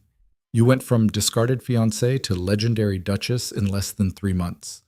That's the kind of story people write books about. Let's hope they don't. Too late.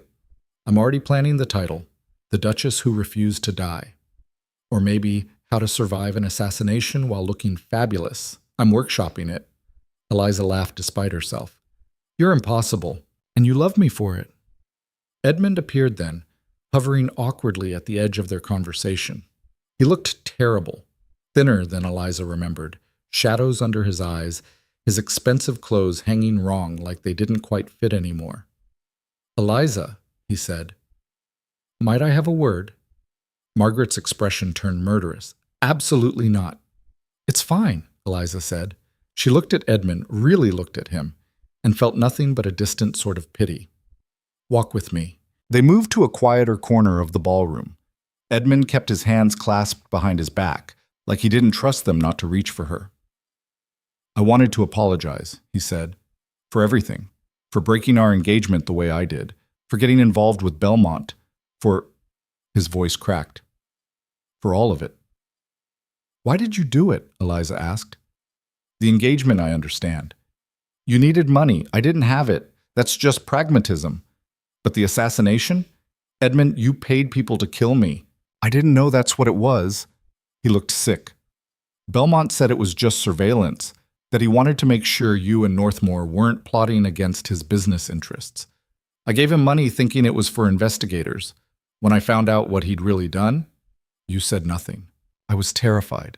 Tears were running down his face now, and Eliza felt nothing watching them fall. I thought if I came forward, I'd be implicated.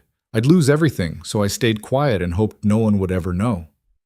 But we didn't die, Eliza said softly. And now everyone knows. I know. He wiped his face with shaking hands.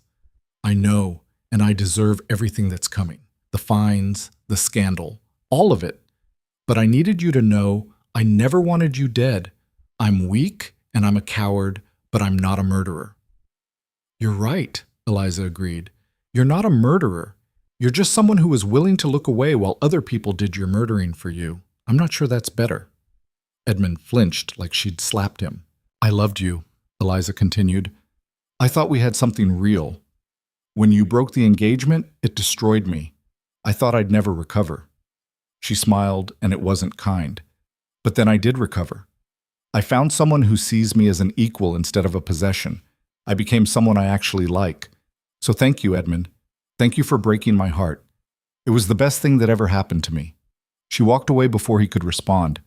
Didn't look back. Didn't need to. That chapter was closed. The next morning, Eliza and Lucien went to visit her parents. They lived in a modest house on the outskirts of the city, nothing like the estate they'd lost, but comfortable enough. Her father answered the door, looking older and grayer than Eliza remembered. Eliza, he breathed. Thank heavens.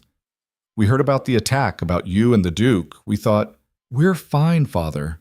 She hugged him, feeling how thin he'd become. We're fine, and we brought you something. They sat in the small parlor while Lucien explained about the shipping company, about the restored assets, the cleared debts, the second chance.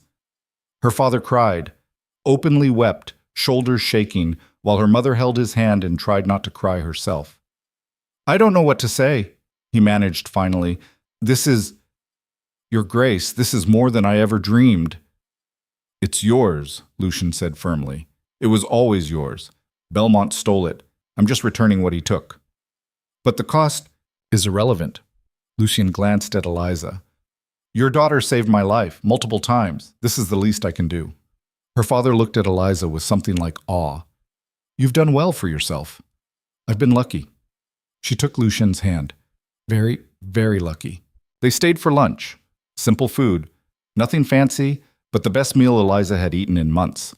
Her parents wanted to know everything about the wedding, the attack, the trial. Eliza told them the sanitized version, leaving out the worst parts. No need to give her mother nightmares.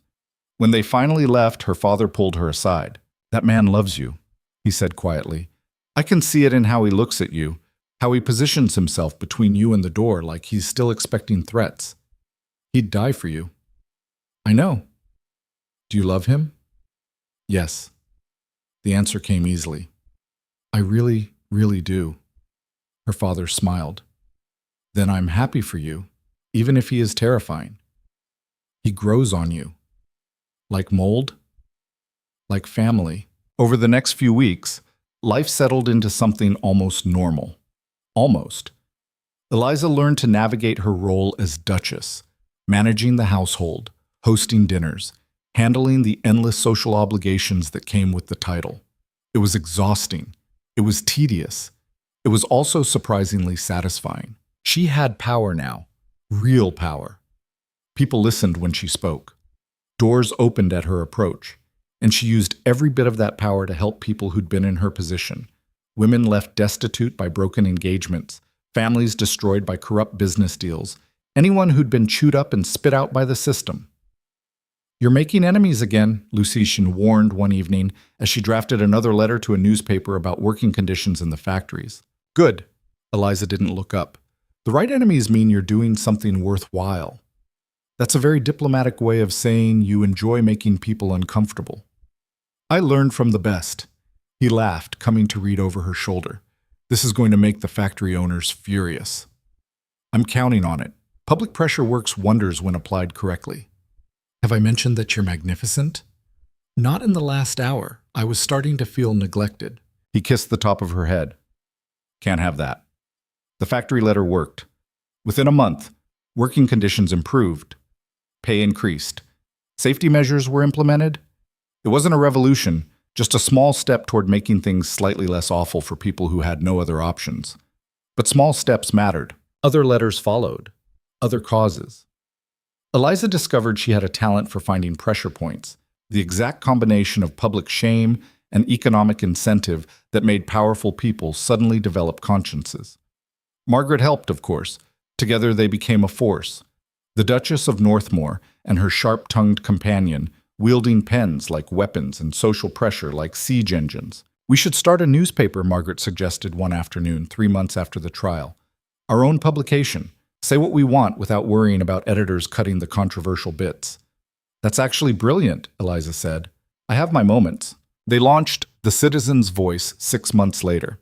It was a modest publication, just 8 pages, distributed weekly, but it found an audience. People who were tired of reading only what the powerful wanted them to read. People who wanted truth instead of propaganda. The first issue sold out in 3 days. Lucian found Eliza in their study one evening, surrounded by drafts and correspondence, ink staining her fingers. "You need to sleep," he said. "I need to finish this article first." "What's it about?" "The new banking regulations. How they're designed to protect the wealthy while making it harder for working people to save money." She scribbled a correction. "It's infuriating." "Most things are, if you look closely enough." He pulled her away from the desk, ignoring her protests. "But you can't fix everything in one night." "I can try, and you'll burn out trying." He led her to the sofa, settling beside her. "Pace yourself. The corruption isn't going anywhere. It'll still be there tomorrow." "That's depressing. That's realistic." He pulled her against his side, and she let herself relax into his warmth. "But you know what's not depressing? The fact that you're actually making a difference. The factory reforms alone have improved thousands of lives. The newspaper reaches tens of thousands of readers. You're changing things, Eliza. Slowly, but genuinely." "It doesn't feel like enough." "It never does. That's how you know you're doing it right." He kissed her temple. "The people who think they've done enough are usually the problem." She tilted her head back to look at him. "When did you get so wise?" "I married a woman who keeps teaching me things. It's very inconvenient." "Poor you. Terrible." His expression softened. "I'm proud of you. You know that, right? What you're doing, it matters." Eliza felt her throat tighten. "Thank you." "For what?" "For believing in me. For not trying to stop me, or control me, or make me into something safe and convenient. I told you from the beginning, I married you because you had a spine. Why would I want to break it?" "Most men would. Most men are idiots." He pulled her closer. "Besides, having a wife who terrifies corrupt politicians is excellent for my reputation." She laughed. "Is that all I am? A reputation enhancer?" "Among other things." His hand traced patterns on her arm. "You're also the person who makes me laugh, who challenges me, who saved my life with a rifle you didn't know how to use, who stands up in ballrooms full of people who hate her and refuses to back down. You make me sound much braver than I am. You're brave. You just don't see it yet." He caught her chin, making her meet his eyes. "You survived everything they threw at you, the betrayal, the assassination attempt, the ambush. You survived, and you came back stronger. That's not luck, Eliza. That's who you are." She kissed him then, trying to pour into it everything she couldn't find words for. The gratitude, the love, the bone-deep certainty that she'd found exactly who she was supposed to find. When they finally pulled apart, Lucienne was smiling. "What?" she asked. "Just thinking about where we started. That first meeting in my drawing room. You looked so terrified." "I was terrified. You were terrifying. And now?" "Now you're still terrifying. But you're mine, so it's fine." He laughed. "I love you." "Say it again." "I love you, Eliza Varick.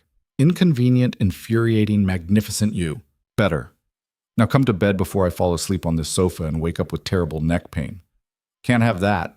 You have a revolution to run in the morning." "It's not a revolution. It's barely a reform." "Give it time," Lucian said. "The way you're going, it'll be a revolution eventually." 1 year after their marriage, they hosted a ball at their estate. Not the townhouse in the city, their actual country estate, sprawling and beautiful, recently renovated to Eliza's specifications. Gardens instead of formal hedges, space instead of ostentation, a home instead of a display piece. The guest list was unconventional. Titled Nobility Mixed with Factory Workers, politicians sat beside newspaper editors, old money rubbed elbows with no money at all. Half the attendees were scandalized, the other half were delighted. Eliza didn't care either way. She stood at the top of the stairs in a dress that had cost a fortune and felt worth every penny. Deep blue silk that made her skin glow, diamonds at her throat that caught the light with every movement. Lucien beside her in formal black, looking like exactly what he was, dangerous and powerful and completely devoted to the woman on his arm. "Ready?" he murmured. "Always." They descended together. The room didn't go silent.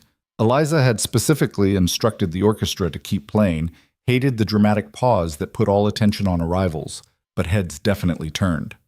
Margaret met them at the bottom, wearing an outrageous red dress that probably violated several unwritten social codes. "This is amazing," she declared. "Half the peers are having heart palpitations over the guest list." Lady Whitmore nearly fainted when she realized she was standing next to a coal miner. "Excellent," Eliza said. "That was the goal." "You're a menace. I'm a duchess. I can be both." They circulated through the party, Eliza making sure to speak with everyone, the titled and the working class alike. She'd learned that power meant nothing if you hoarded it. Real change came from connection, from making people see each other as human instead of categories. Lord Hertford was there, looking diminished and bitter. He'd paid his debts to Lucien, but it had cost him nearly everything. His estate was sold, his influence gone. He existed now on the edges of society, tolerated but no longer relevant. He cornered Eliza near the refreshment table. "Satisfied?" he asked. His breath smelled like whiskey and resentment. "You destroyed me, ruined my family, all because I made a few bad investments. You sabotaged my father's business deliberately," Eliza corrected calmly. "You used your position to crush someone you saw as competition. And when that backfired, you backed Belmont's attempt to have me killed. That's not a few bad investments. That's conspiracy and attempted murder. I was following orders. You were an adult making choices. Bad ones." She met his bloodshot eyes steadily. "I'm sorry your family suffered. I truly am. But consequences exist for a reason. You're alive. You're free. That's more mercy than you showed anyone else."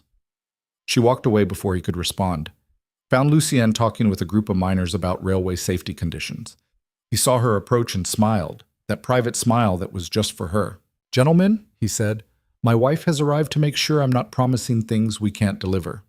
"I would never," Eliza protested. "You absolutely would.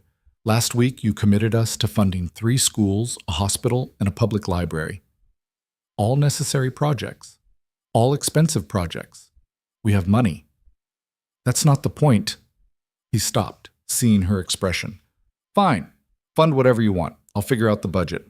The miners laughed. One of them, a gray-haired man named Thomas, who'd been working the Northmoor mines for 30 years, clapped Lucien on the shoulder. "You're a good man, Your Grace," he said, "and you married well." "I know," Lucien agreed. "Every single day, I know." Later, as the party wound down and guests began filtering out into the night, Eliza and Lucien stood on the terrace watching the last carriages depart. "Think we scandalized enough people tonight?" Lucien asked. "Probably not. We'll have to try harder next time." "You're insatiable." "You love it?" "I do."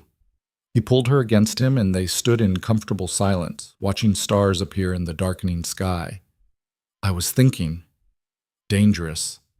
We should travel, take an extended trip abroad, see places that aren't trying to kill us." "That sounds lovely. Where?" "Italy, maybe. Greece. Anywhere warm where no one knows who we are and we can just be us." He kissed the top of her head. "What do you think?" "I think that sounds perfect." Eliza leaned into him, feeling the steady beat of his heart against her back. "But first I need to finish the hospital fundraising campaign. And there's that parliamentary vote on worker protections next month. Of course there is. And Margaret wants to expand the newspaper to twice a week. Naturally. And your Northern Rail line needs oversight. It always does. So maybe in 6 months?" She turned in his arms to face him. 6 months and then Italy, Greece, anywhere that isn't here." 6 months, he agreed, "but I'm holding you to that." "Deal." They kissed under stars that had witnessed empires rise and fall, that had seen countless stories of love and loss and everything between. Just 2 more people among billions, finding their way through the chaos. But to each other, they were everything. 5 years later, Eliza stood in her study looking out at the garden. Winter had stripped the trees bare, but spring would come. It always did. The newspaper had expanded to daily publication, reaching every corner of the kingdom. The hospital was built, fully staffed, treating anyone regardless of ability to pay. 3 schools operated, with 2 more under construction. The worker protection laws had passed, not perfect, but better than what came before. Small victories, small steps, but they added up. Margaret burst through the door without knocking. She did that now, had given up on formality sometime around the 3rd year of their friendship. "You need to see this," she said, thrusting a newspaper at Eliza. Not theirs, one of the mainstream publications that had spent years ignoring or mocking their work. Eliza took it, reading the headline. Parliament votes to expand education access to working-class children. "We did it," Margaret breathed. "Everything we've been pushing for, all the articles, all the pressure, it worked. They're actually doing it." Eliza read the article twice, making sure she understood, making sure it was real. It was. "We need champagne," she decided, "and cake, and to tell Lucien before he hears it somewhere else and gets insufferably smug about being married to someone influential." Too late. Lucien appeared in the doorway, already looking smug. "I heard. Congratulations. You just changed the future for thousands of children." "We all did," Eliza corrected. "This was never just me." "No, but you started it." He crossed to her, taking her hands. "That first letter you wrote about factory conditions. That was the beginning. Everything since then, the newspaper, the reforms, all of it, started with you deciding that things needed to change. And you let me," Eliza said. "You could have told me to stop, to be a proper quiet duchess. You didn't." "Because I fell in love with a woman who fights for what's right." He kissed her softly. "Why would I want to change that?" Margaret cleared her throat. "I'm still here, still witnessing this nauseating display of affection." "You love it," Eliza said. "I tolerate it." But Margaret was smiling. "Now seriously, where's the champagne? We're celebrating whether you two want to be disgusting about it or not." They celebrated long into the evening. Champagne and cake and toasts to small victories that would ripple into larger changes. To the work still ahead, the battles still to fight, the world still to improve. That night, lying in bed with Lucien beside her, Eliza thought about the girl she'd been. The one who'd stood in that ballroom watching her life fall apart, thinking the world had ended. She'd been wrong. The world hadn't ended. It had just changed into something better. "What are you thinking about?" Lucien murmured, half asleep. "How different things are now." "Good different or bad different?" "The best different." She curled against him. "I thought losing Edmund was the worst thing that could happen. Thought I'd never recover. And now? Now I'm grateful. Because if he hadn't broken my heart, I never would have met you, never would have become the person I am, never would have learned that the worst thing that happens to you can actually be the best thing in disguise." "That's very philosophical for midnight. Blame the champagne." He laughed softly, pulling her closer. "I love you." "I know." She kissed his jaw. "I love you too." They fell asleep like that, tangled together, safe in the home they'd built, surrounded by the life they'd fought for and won.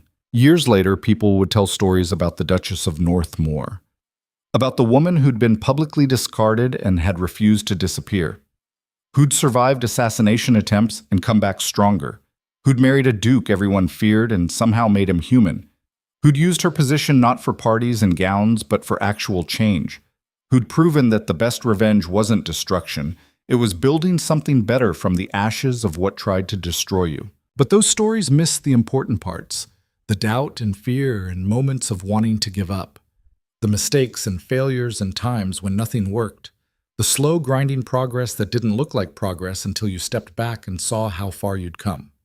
They missed the reality that Eliza Varick wasn't extraordinary. She was just someone who decided that being discarded didn't mean being defeated, who chose to fight instead of fade, who learned that sometimes the worst thing that happens to you is actually life shoving you toward where you were supposed to be all along. 10 years after that night in the ballroom, Eliza stood before Parliament, the first woman ever invited to address them directly. She spoke about education, about worker rights, about all the reforms still needed. The men in power listened. Some agreed, some opposed. But they all listened. Because she'd made them. Because she'd proven that power doesn't just come from titles or money. It comes from refusing to accept that the world can't change, from standing back up every time you get knocked down, from finding allies who'll fight beside you instead of trying to control you, from loving people enough to fight for their futures, even when it costs you. That evening, Lucian found her in their garden, sitting beneath the tree they'd planted on their first anniversary. "How did it go?" he asked. "They hated me." "Did they listen?" "They did." "Then you won." He sat beside her and they watched the sunset paint the sky in shades of gold and rose. "I'm proud of you. You say that a lot." "I mean it every time." He took her hand. "You know what I think about sometimes? That first night, when I asked you to burn everything down with me. I remember, you said yes, even though you were terrified, even though it made no sense. You said yes and trusted me." His thumb traced circles on her palm. "That was the bravest thing I've ever seen. I had no other choice. You had lots of choices. You chose the hard one. You chose to fight." He looked at her, and his eyes held everything: the years, the battles, the love that had grown from a cold transaction into something real. "Thank you." "For what?" "For saying yes. For not giving up. For being exactly who you are." He kissed her softly. "For letting me love you." Eliza leaned against him, watching the day fade into night, feeling the solid warmth of the man beside her who'd become her partner in every sense of the word. "We did good, didn't we?" she said. "We did. We are. We will." Lucian pulled her closer. "The work's never done. But that's okay. We're in it together." "Together," Eliza agreed. And in that moment, in that garden, in the home they'd built and the life they'd fought for, Eliza Varick née Thornfield understood something fundamental. She hadn't just survived being discarded. She'd thrived because of it. The woman who'd been thrown away had become the woman who changed everything. And that was the best revenge of all.